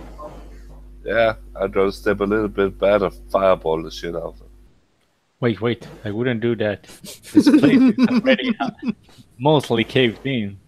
You don't want to complete the yoke with us inside. I don't say that. I just walk back and I'm gonna fireball it. So yes, I have to do that, and I'm gonna fireball the shit out. Roll for damage.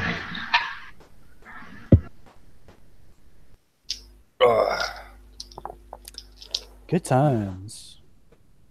Does the door itself have any writing on it or around? Yes, but they're of arcane symbols. 31. I'm not trained on arcane. Fuck arcane. All right. So who's standing near the door?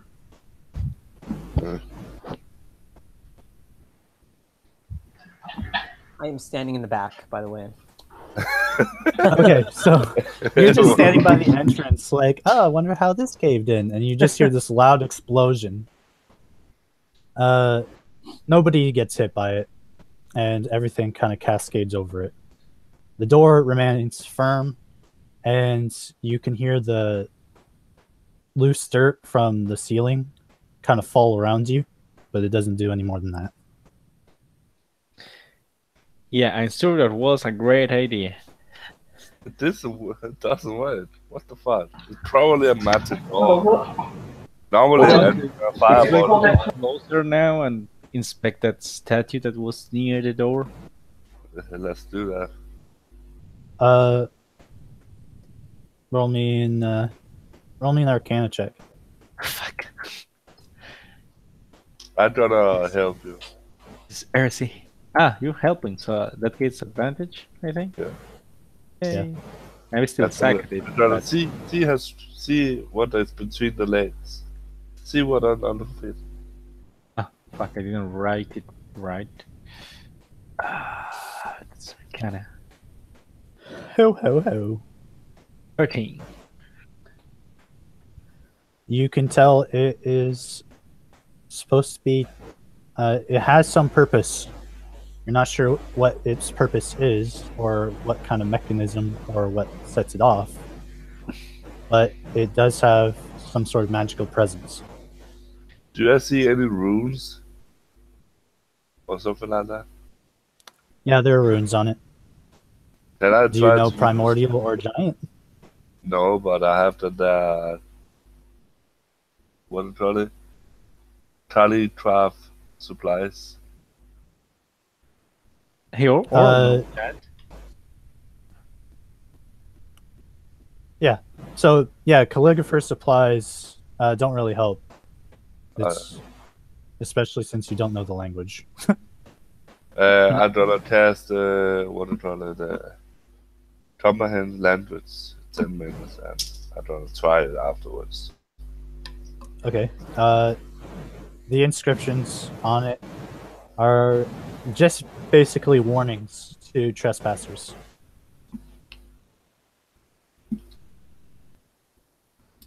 So nothing important.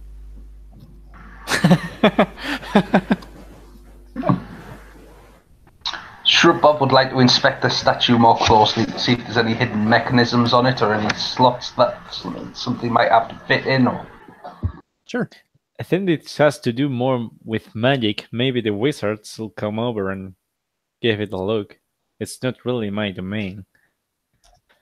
15 on the investigation check.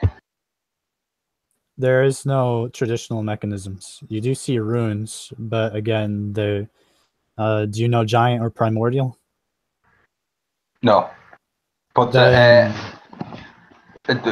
so there's no like slots that anything could fit in. Nothing like that. There's what you can tell is that for a statue, it seems to be built more like an actual suit of armor than a proper statue. There's a lot of loose bits in it. You're not sure how a statue with this kind of design would be able to survive for 200 years. Gotta peel a bit back and look inside. Ted goes to the door. Sure, if you want to go inside it. Yeah, so Shrub Bob's gonna try and squeeze inside and have a look about inside. Do it. What kind of roll do you want for that? You're just stuck inside. I'm stuck inside, right? Okay. Can I check the door? Sure. Is there any... Is there any way to open the door? It's, well, as you've determined, it's obviously influenced by magic. The door is heavily cracked, but it's not falling apart like you'd expect. Do I find out what kind of magic or... What do I need to roll? Make an Arcana check, or, use Identify. Oral, well, he's doing that. Identify. I roll an 18, but I can identify if I need to be.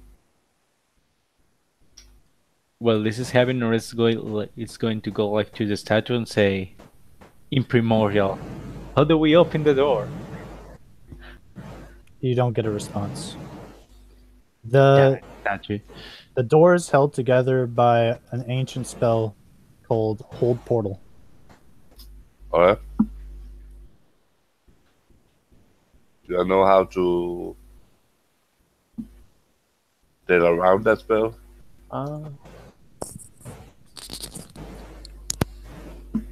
There is a spell that is specifically used to counteract the spell.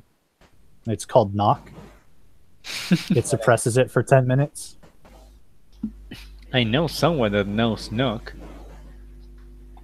You know what? But you can remove some of the pieces and try to manually get rid of the spell, but... Yeah, I'm just gonna take the data and try to remove some of the runes. Or take some of the dirt I put on the runes and stuff like that. Just make a dex check. What? Make a dex check. 20. Alright. You remove some of the runes, and by rolling. Oral actually gonna say, I have an idea actually. Oh. Okay, well he removes the runes and the door just crumbles. Oh, never mind. Ta-da! I'm the best. I think that X is going on this. So what we need to do? Are we going in now or Wait, where's the half? are we going to wait an The hour? halfling is on the other side of him. He's looking at the entrance, looking at some benches. I think Roland had to leave because he could only play for 2 hours. Ah, Take care of my lamp back there.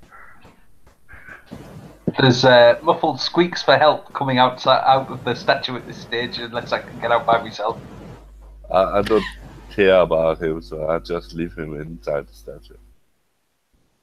Did you go in through the door? Yeah, I go into the door. Oral goes to help the poor gnome, even if he doesn't like him very much. Still. All right, let's trigger this series of events.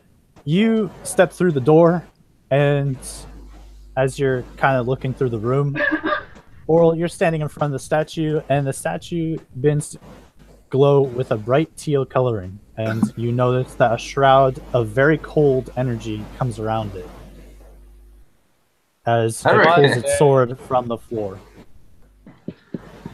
Hurry up and get me out! It's cold in here. You, Shrub Bob, you realize the statue's now becoming very mobile, and you're in a kind of tight space. Confounded statue. I think that wasn't such a good idea after all. Nonsense, dear Oral. I've got it right where I want it. I'll kill it from the inside.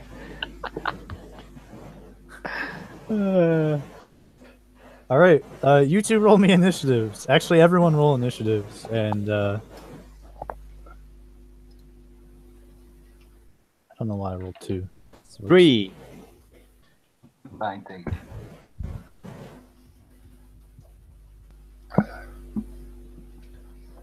If they gave me a gold coin for every time I go last in a initiative order, I could be rich now. That would be like an extra 200 gold. What's your dex? 70. All right. So, Shrub Bob, you go first. You're inside this moving statue. Confounded hellion! I'll destroy you from the inside. Given the fact that he's stuck in here, he's got no choice. He's gonna have to get a weapon out actually before I try that. Which weapon are you pulling out? Well, it would be a rapier. You don't have enough space to pull it out. In that case, I'm gonna just start kicking it, banging it with my face. All right, make your attack roll. Help! Help! I've got 19 for the attack roll. Yeah, that hits. What on earth should I be using for damage? Fists and feet. It's just 1 damage, and it's your strength, so I think that's just 2 damage. My strength modifier is +3, so does that mean it's 1 + 3? Yeah, it's 4 damage. Right, champion. That's it then. So you punch it, and one of its shoulder plates kind of moves a little bit, but it slides back into place. Release me, you vile thing!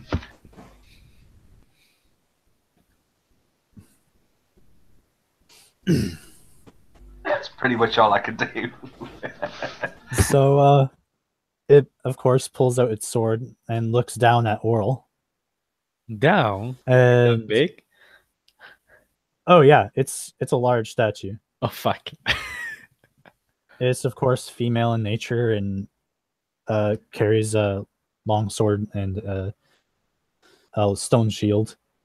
And it says in giant, trespassers shall feel the cold touch of steel.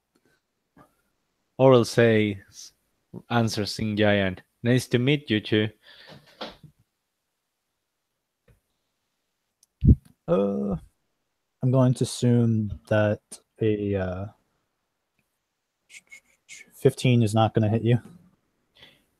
Although a 25 will. It won't be effective. Yeah, the 25 for sure. You're going to take 14 points of bludgeoning damage.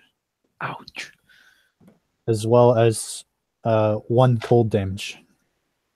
The cold is magical, and I already reduced it. Okay. So that's 15 damage in total. Yep, perfect. So it swings at you once, which misses, and then it comes in for another strike and slams its blade against you.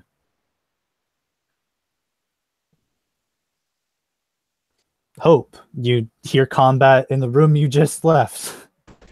I cannot leave without making troubles. Oh my god.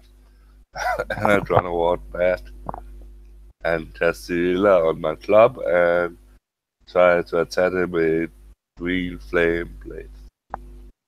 If I can. Yep. 24 to hit. That hits. Let me see. So to find the dice.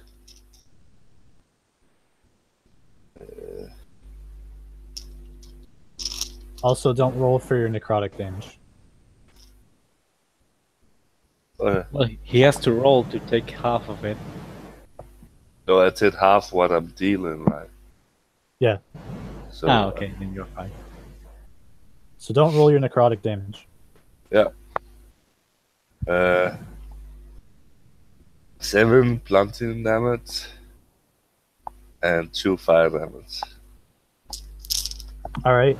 The fire dissipates before it even lands, and it doesn't seem to take that much damage from you hitting it with your club. My club is considered magical. That's good and all. Because Golems don't really give a shit. Okay. Yeah, I'm just feeling fuck. I just looked at all and say, we are fucking screwed. I'm just gonna leave. I'm just gonna leave. Hey, So you're right, you coward. Serve buff is inside there somewhere. So you literally spend the rest of your movement running. I'm just asking him about. It's probably a good idea. Okay. Oral, your turn. Maybe I need to loot the room I'll all defeat this monster. Arnold takes again out his black and silvery sword. Well, not black, dark. And like, I guess he takes 2 swings at it. Okay. Trying, like, aiming for the upper parts, not to hit the small gnome. First one is 20. That hits. So that's going to be... I guess the statue isn't considered an outsider. No. That's 11 slashing, and he's going to use a first level smite. So that's 2d8, I think. So that's, yeah, the how much I said. So that's 11 slashing and 8 radiant. Yeah, it shivers a bit from the radiant damage, but the slashing damage doesn't seem to have as much effect as you'd like. Actually, it's adamantine, so never mind. Yeah, your blade cuts through the stone relatively easily. I was about to say, damn, I changed it and it doesn't work. It's definitely doesn't seem to be phased too much, but it's definitely getting a little unstable. Okay, then let's do another attack. That's another 20. Roll the same. Not natural. Yeah, I said 20 is the total. That's going to be same for 12 slashing and another first level smite. So 12 slashing and 15 radiant. Yeah, it shakes and the magic seems to be breaking apart, but it's still holding on to itself. Okay, and then that's gonna be it. He's going to stay put. Shrub, we're getting you out of there. I should hope so, dear fellow. It's awfully cramped in here.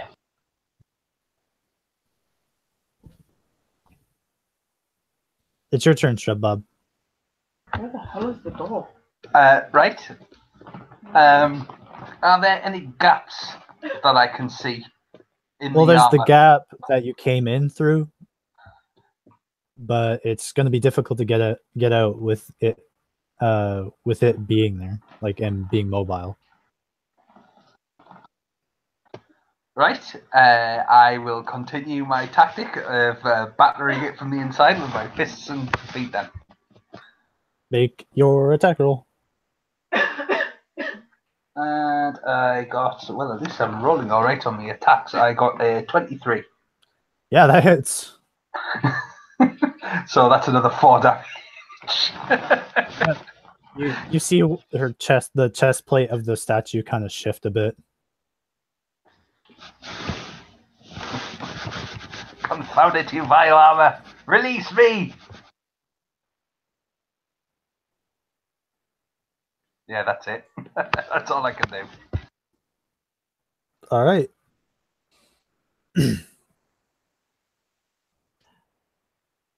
It says a word and in primordial, which it just says freeze, and it swings don't at the like both of you.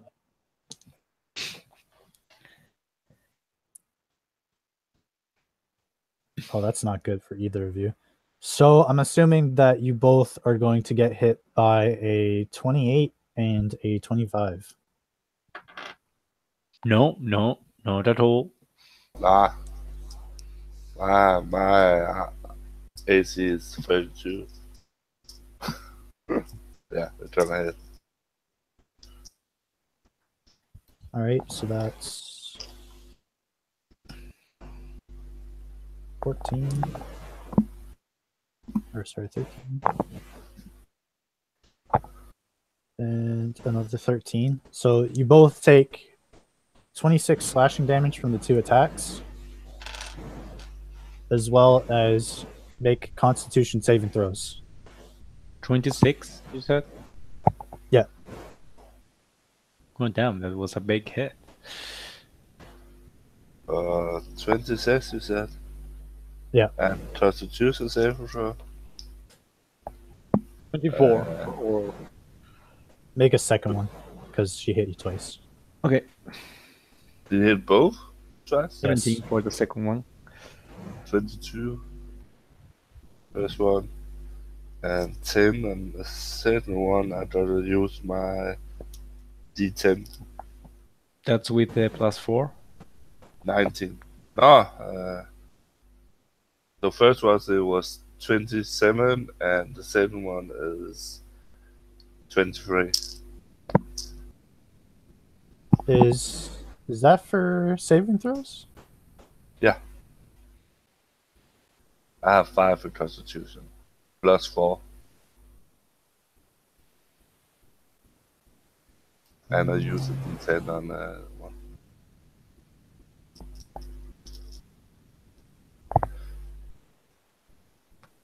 Whether you asking if it's for saves? Dark One's own luck. Yeah, it does. Up. Okay. I don't know. Ability or end saves? So, yeah, it hits you twice. Both twice. Oh my god, I'm bloody now. And it deals 3 points of cold damage to both of you. Well, 1 point because of the aura. Yay. What? Oh, and I'm resistant to cold. So I don't take damage, or You wouldn't take any damage. So the 1 damage is nullified. okay, cool. Or it takes 1 damage. And that's its turn. Fuck. Hope, your turn. No.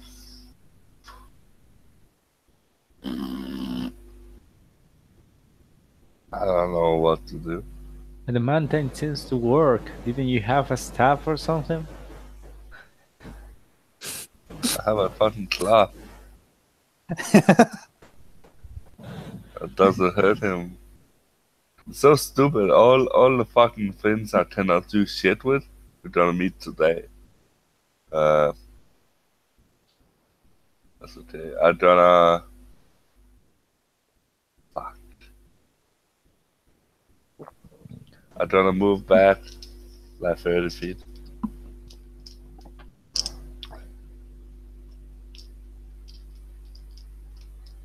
Did you hear me? Yep. I'm going to assume a 25 hits you. Yeah, it does. And you're going to take 8 points of bludgeoning damage. Make a con save. Do I this because it's an opportunity attack and still did his bonus, right? Yes. So 13. You are you're incapacitated as ice freezes you in place. Nice. And you take 2 points of cold damage. That's including your resistance. Or 1 point, because you're still close to him. So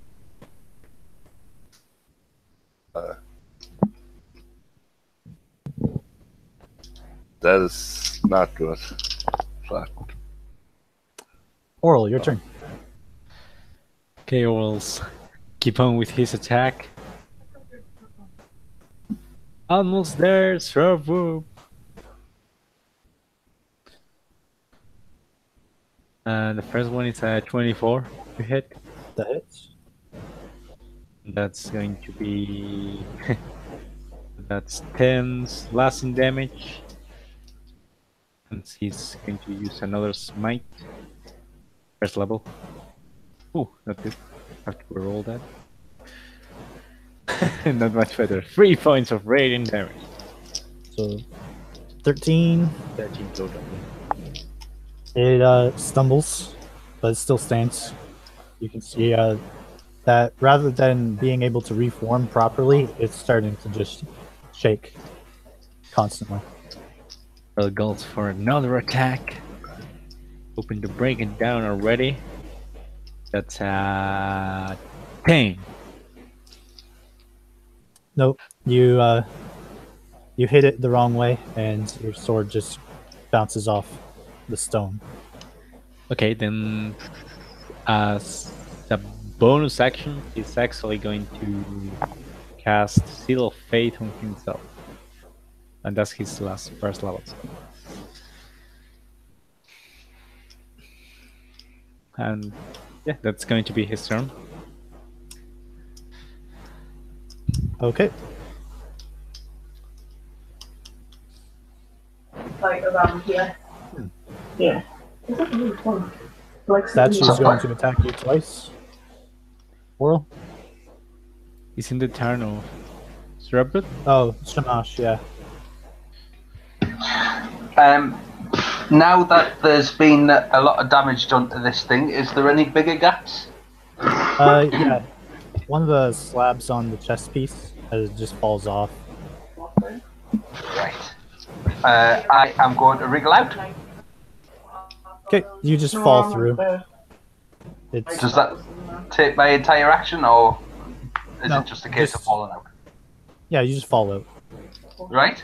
I will get back to my feet, and I will One of these things. attack it with my rapier now that I can actually get the thing out the scabbard.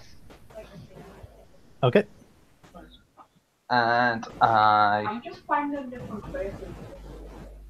must have been quite angry because I have rolled 16 plus B5, 21. That hits it. Okay. And I get 10. All right. You give it a good stab, and you chunk it for a total of 5 damage. And you see a piece of stone just pop out. I will then action search, You die. Just respawn. and I'm going to do it again. Okay. And your extra stuff spawns you. This time I rolled a 17 top plus oil. 5, that's Wait. 22. Is this not? And the damage is 7 plus 5 is 12, so 6. Yeah. So you hit it again, and it's definitely becoming very vibrant as it's going to stab its sword into the ground, and it's going to reach over to Oral. Oral, make an athletics check. Or acrobatics, whichever you prefer. Acrobatics.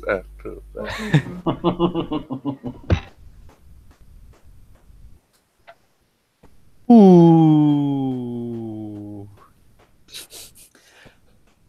It reaches down and picks you up. Great. It pulls you into its chest, and it says, "Feel the cold embrace of winter." What's that what that little red thing was? Shrubbob, There's one. Shrubbob and Oral make saving throws. Constitution saving throws. Okay. Not good either. 14. Do I get to add the plus 4 still, now that Oral's inside the thing? He's not inside of it. He's just in front of it. But yeah, you can get your advantage. Yeah, it's Right. simple. It's not advantage. And It's four- plus Oh, one. Your plus 4 bonus. So, yeah, that's 20. Usually like walking nearby.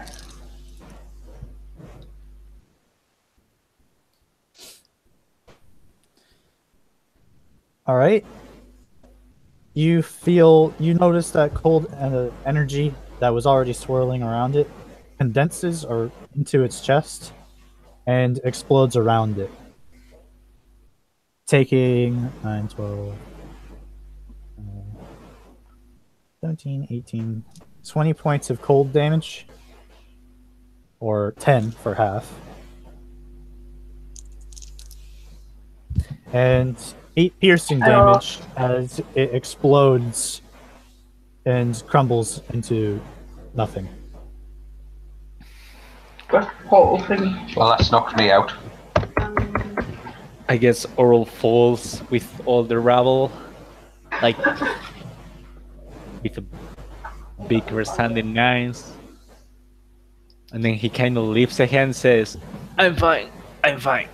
I tried to get out of the ice cube. It melts. And I said to Oil, you can heal him. I healed him one time before. So, I don't wanna... Heal who? Oh, the gnome is on. Ah. Yeah, he's Very basically hard. a popsicle who slid beside you. It's like really, really long. Oh. I did hard landing. So he's going to he's going to use the remaining of his lay on hands, and he's going to give Shrubboop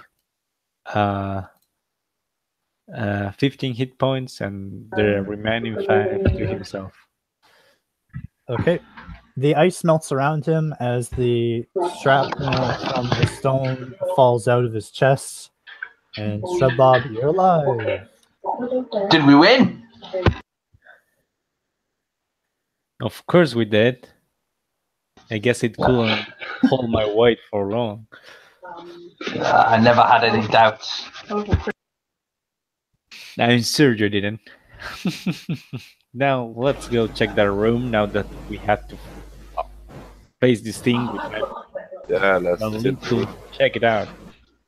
Then we remember, if we find any more walking statues, get inside them. I'm sure I did the most damage in there.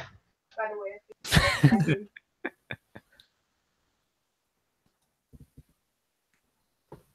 All right. So you guys enter the room that is actually still greenhouse. a room. Yep. You can get a meteors in here. There's actually a fairly decent amount of stuff in there. There's what looks like just to be a hilt of a sword just laying on the table. There's a lockbox made of stone nearby it. There's a chest that rests on the floor, and there's a small, what looks like shelf with some books in it and some scrolls. I don't set the hilt of the sword. I figure out what the fuck is this. Or like, can he use once they are like in the room more or less in the middle? Can he use his divine sense in case there's anything else around him? No, there's nothing else in the room. Well, Okay. there's no demons, celestials, fae, anything like that in the room.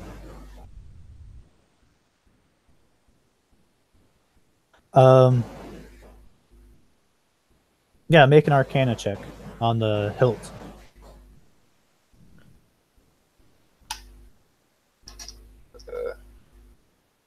16? I think so. It's you sense that it's got magical properties. However, you're not really certain what it is. You do know that it has something to do with the nature of the deity that rests here, which is Frost. I But- identify it. Okay, it's a sword that functions when activated with a command word.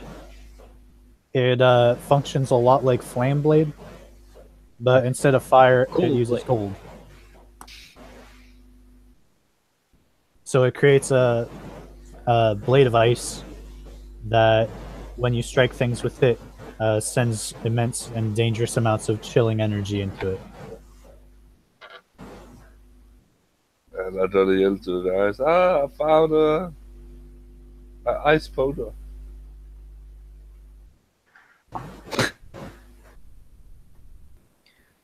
What were the other things you mentioned? Like the second thing, something like a lock? Small pots and a tool. There is a stone lockbox, as well as just a wooden chest, as well as a small bookshelf that has some books on it, as well as some scrolls. Orl's going to check the lockbox. It's well, it's locked. I mean, How soon is it? never that easy. Yeah.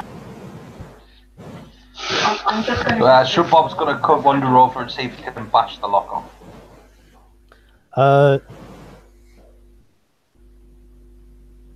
I was just getting my sword ready and keep.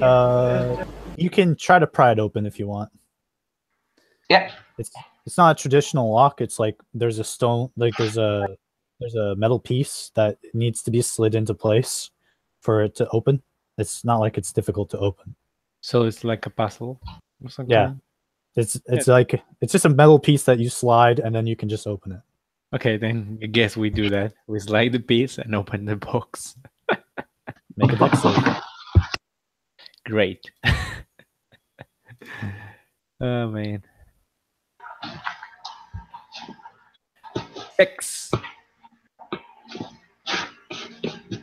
All right. You are permanent. You open it up and a beam of ice comes out and smashes into your face. Fucking hell. Not my fault. 10, 20, 20. You take 22 points of cold damage, or 11 if you're resistant to magic, Yay. which you are. Bravo, Master Oral. You found a way to open the chest. Steps over his probably fairly dazed body to look inside. That I did, and he's like kind of wiping the ice of water off. I'm starting to don't like this place. There is a ring inside, as well as The ring of power. yeah, I'm going to say there's a ring as well as a knife. Marina knife. How curious. Going to do something that might seem quite out of character for Shrub Bob at this stage, and I'm going to do my own Arcana check on the ring and the knife. Take your checks. You all know Arcana and stuff. This is also Oh. alien to me. Shrub Bob is he's got a few tricks up his sleeve. I rolled a 15 plus 3 is 18. You recognize that you've seen it on the market of your nation before, and you recognize it as a ring of warmth.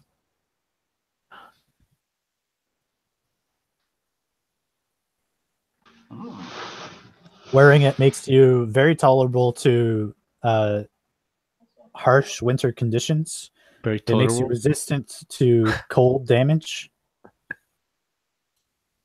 And it affects everything that's on you. However, it doesn't affect anyone that you might be touching or carrying.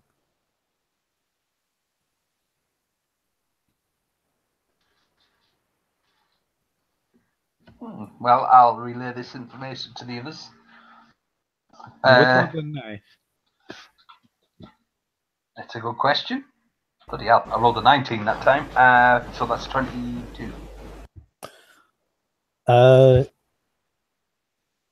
It's not from your market, but you recognize some of the similarities that another gnomish warrior used from your nation, and it's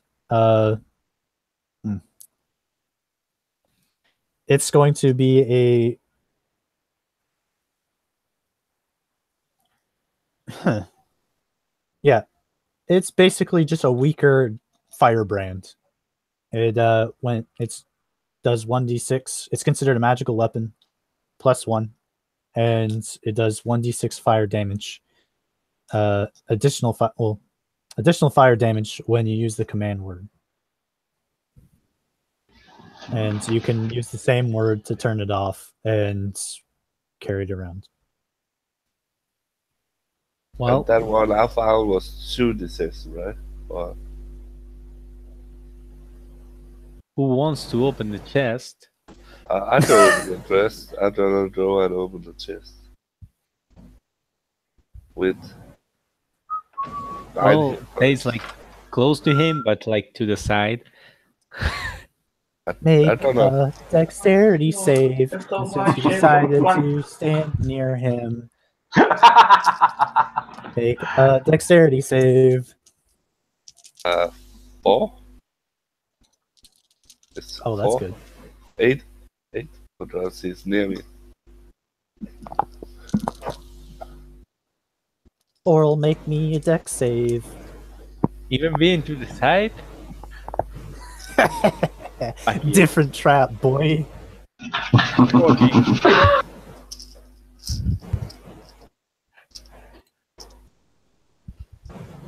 Oral, you managed to get out of the way.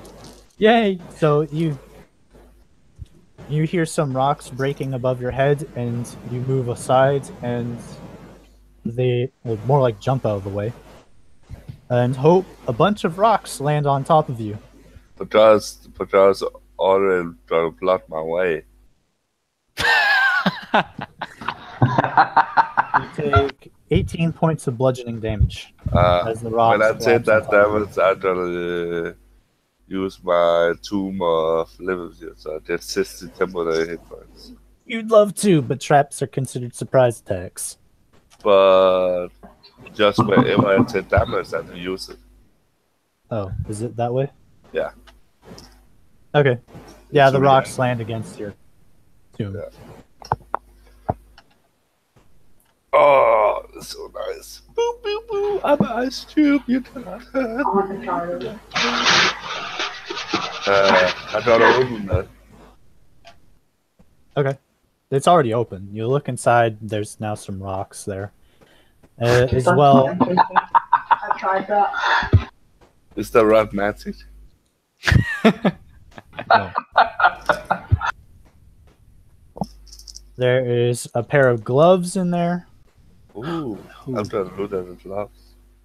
as well as another strong box. It's unlocked though. Doesn't seem to have any locks.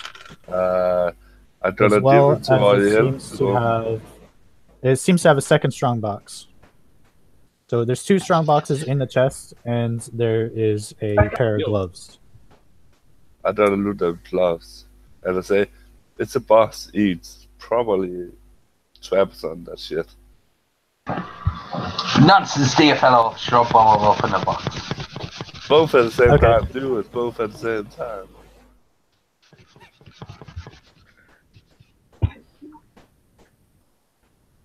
So you open up one box. Don't know why I rolled all those dice. So, Shred Bob, you open one box, and it has 150 gold coins in it, as well as 50 silver. A 50 silver? That's 50 silver. Oral, you open up the other strong box. Do I? Do you? I open it, but like pointing How much like life do towards you the have? wall. How much life do you have? Okay, so you open up, it doesn't trigger anything, and you look inside, and you see a pearl worth 100 gold, a ruby that is worth 300 gold, and a diamond that is worth 500. Okay. What's what the ruby? Partner? The ruby was 300 gold. And the diamond 500.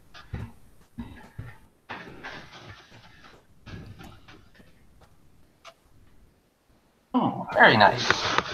I guess it's only the books and the scrolls left to check. And the gloves, what to do?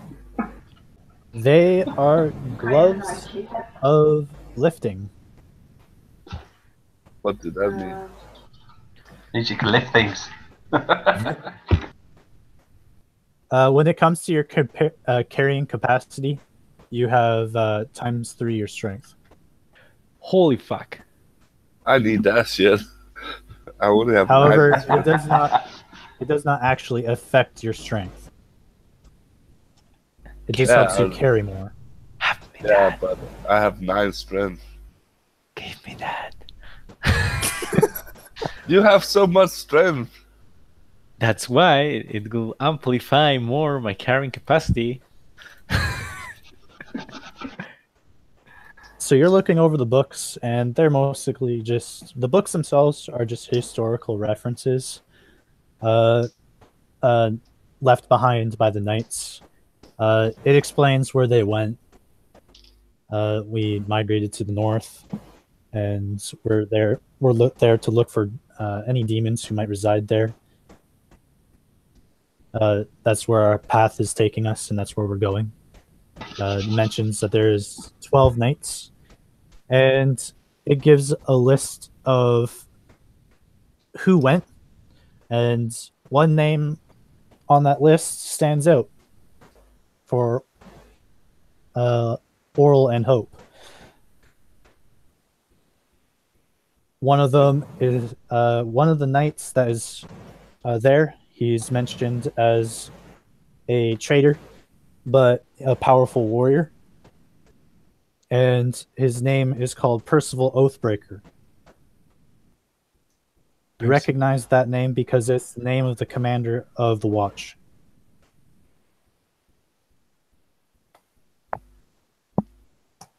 What? Dun, dun, dun.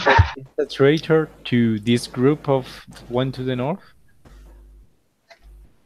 Yeah, he was a traitor to their ways, but they only brought him along because he is a notorious demon slayer. Interesting. So Can you repeat the name, please? Percival Oathbreaker. Percival. probably save the paper with his name.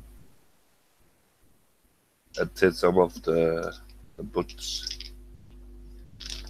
The scrolls themselves are modified spells of existing base spells. Nice. One of them is fairy fire, but it's instead of any of the traditional colors, it just drops glowing snowflakes.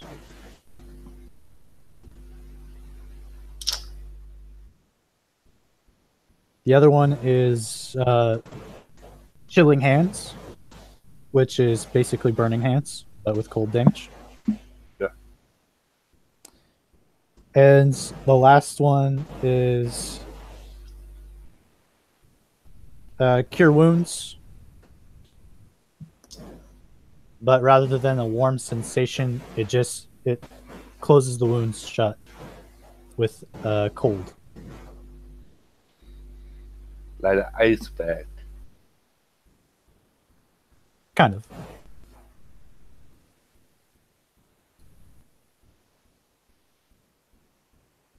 And besides that, there's nothing else in this room. Can I loot for secret room? Sure. Make an investigation. 17. And just so I don't forget, McCree is with you and he's helping you identify those scrolls. Okay. Well done, Merryweather. He talks like if we had to share anything with him. Gosh.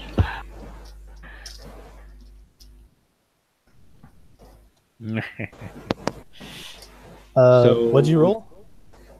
17. Yeah, you find a secret passage. Woo! See what I found. I'm the best. I'm the best. I don't go into the secret passage. You open it up and it's filled with packed dirt. Ooh, So truly amazing find. I think that's the best quality dirt I have seen in some time. The Vodka Falls. There's nowhere to go. He opens up the stone wall and there's just dirt on the other side. If you want to dig. do you have any idea where the dirt probably would go to? No. You're just kind of met with a wall of dirt. There's no way to get through it. Fuck. Bible.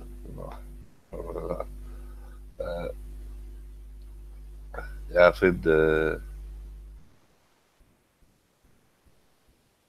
I gotta tell what I can upstairs and we just split the loot afterwards. Yeah, I guess it's time just to go back, check with Chris, we can sort out the details along the way. I just test flight because I don't wanna try to do a latest shit to climb the fucking rope, so I test fly on myself. Alright, Katoom just kind of comes down the wall and brings them back up one by one. Hey, cool climb, you know it, right? He says to you, I don't know why, but it's really cold in there and it hurts my claws just by going along the walls.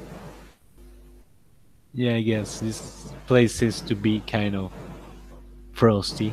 Do we know Guess where by the influence total of this goddess? Do we know where the total energy comes from? It came from the statue. Have we bring the statue? No, it crumbled to dust. Ah, okay. Kind of exploded in my face. Yeah, okay.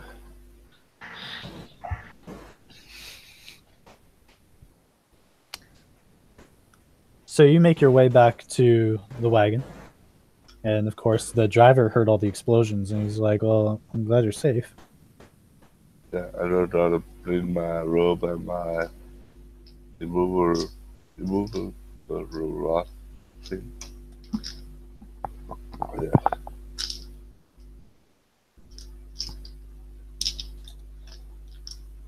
Are we going home now, or? Do you? Why, of course, dear Hope. Our quest is complete. Let's just rest before we go home, right? 1 hour. Well, you guys can rest in the wagon since you're not traveling. Like, you're not doing the actual walking. Okay, let's do that. So, You get in the wagon, and you guys are resting while inside.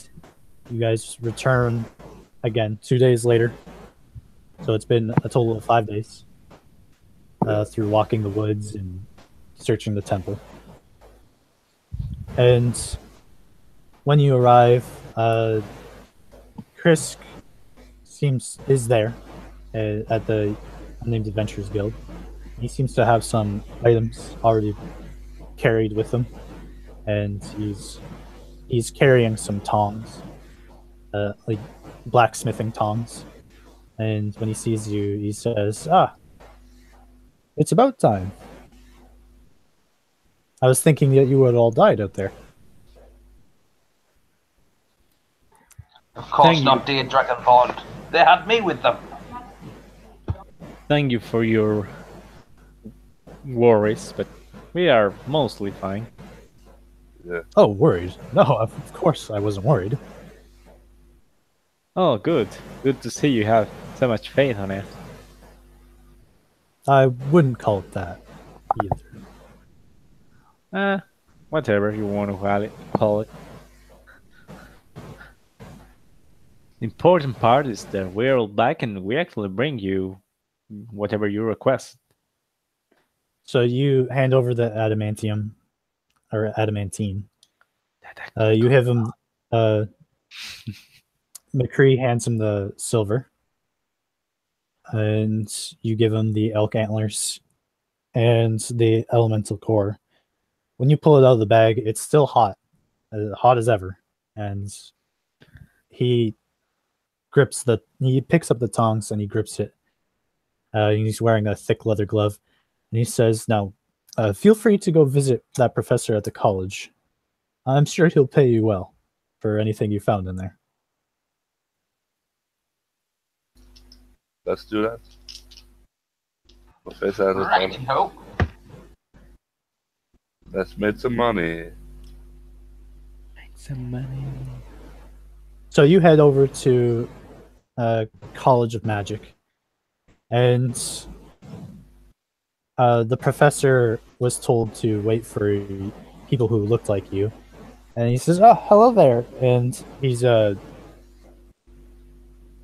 actually, we won't make him that. He's a half-orc, and he says, "Hello there. I've been expecting you." Oh, you are some kind of diviner? No. That's why I'm surprised Chris came to talk to me. Oh, He came by a couple days ago and he told me that I was to be expecting some adventurers. If I had known it would have been Oral and the Unnamed Adventurers Guild, I would have prepped something. it's okay, man. I'm fine, for the most part. He says, "Please come in. Tell me of your findings." Well, we find what seemed an ancient temple of a winter deity, which name I already forgot. Have we just dropped all our items on the table? If you want. You can kind of pick and choose what you show him. All the one I have, I just show him. You including the magic items? Yeah, probably. I don't know. I mean, he can make an offer for them when you can accept or not. Yeah, I just drop all the items on the table. Says, "Well, we've all of us professors from this college are kind of making an effort to preserve it, so I can't buy magic items per se at this moment." Do you However, have Yes, magic go ahead. items to trade? He says, "Unfortunately not. I I'm thought not you an was, adventurer like you." I thought you was a Trellis of Magic. He says, "Yes, but we don't have that much tuition. The lords don't see much of use in us, especially with the Archmage being a powerful magician. We're just a gathering of wizards for the most part. we're actually considering about renaming this place a museum.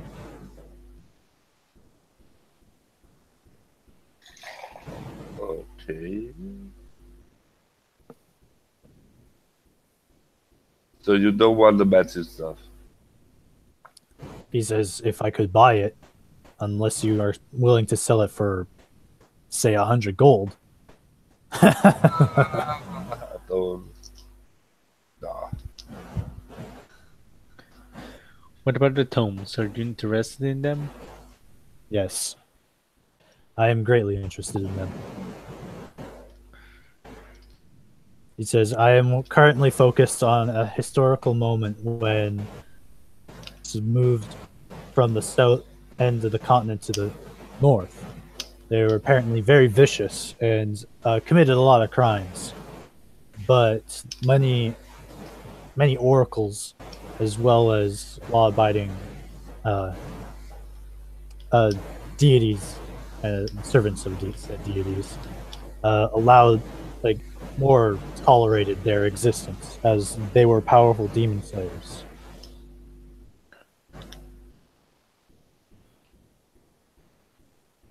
Eventually, they moved up to the north, but I'm kind of missing a link.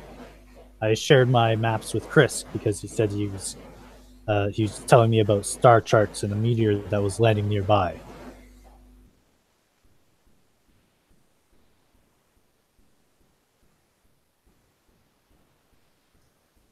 Interesting.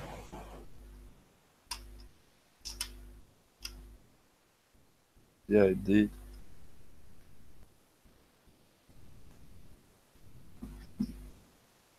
He says, good for the books. So what are we going to do about the rest? Do we give him anything? He says it depends what it is. If there's some sort of historical reference, I love it. I don't think there's much historical on them. I don't really know. I'm not an expert on the area, I must admit. I'll probably read some of the books when we go home at the night time, so I just say, that was interesting, that was boring, that one was funny, and then again, probably not funny,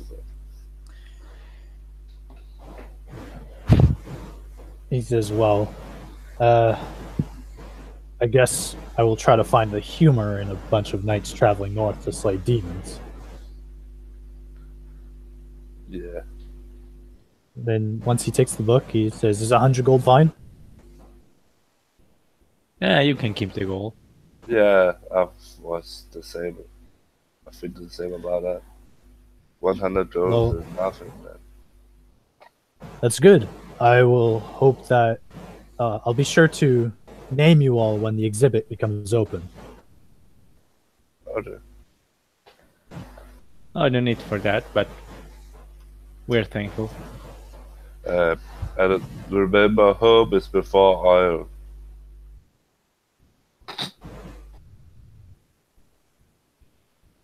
Yes, He says, yes, I'm sure people will recognize your name. Okay. Is there anything else I can help you with?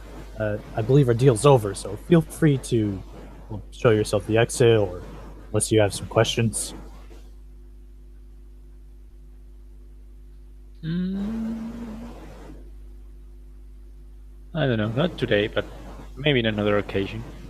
Yeah. This is very well, very well.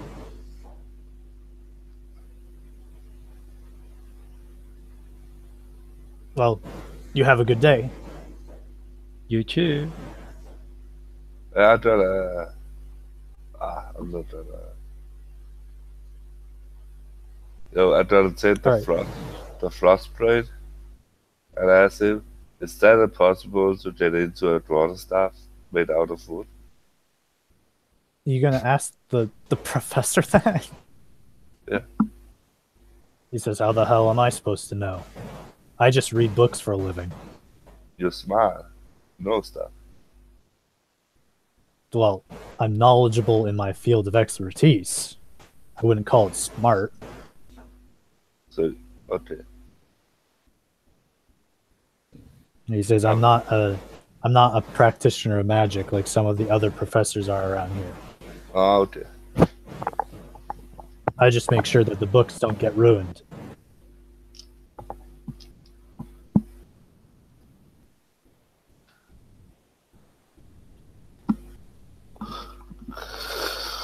Okay. Alright, so you guys leave the college. There's a lot of interesting things in there. It's more about historical artifacts and how Airewood magic has kind of transitioned from being more tribal to the modern magic that exists today.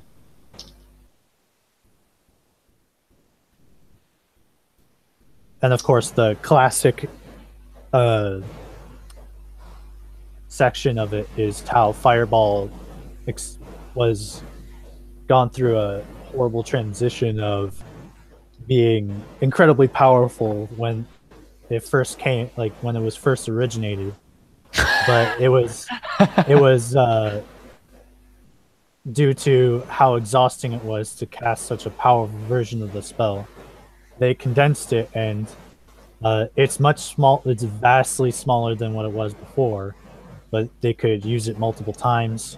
And you see like how the big ass fireball that like takes up like 5x5 and it's just massive, and the text on it says it could hit like 100 feet radius. And the other one is much smaller, probably about the size of a large ball, and it just says that it was further reduced to compensate for energy usage, and they could use it 3 times, but it could only affect because of how horribly like condensed it was, but due to its size, it was more powerful. Stop making all edition reference. I haven't even played all editions, but I know you're doing it. I can do what I want. It's a museum.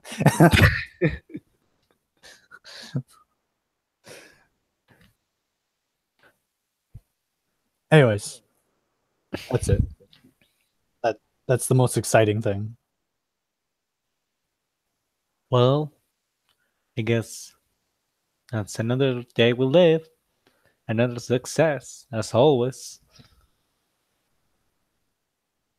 So yeah. Good job, everyone.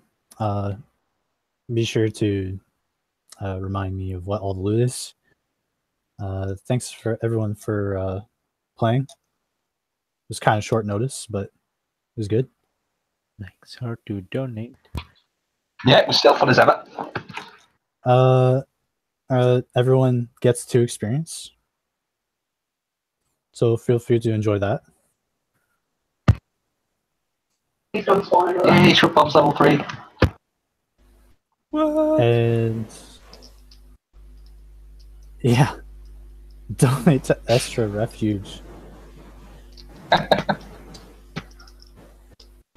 The person that is named after it can't actually go there. Hey, that's not my fault. And with that, see you guys later. Have a good day. Have a good day. Sure.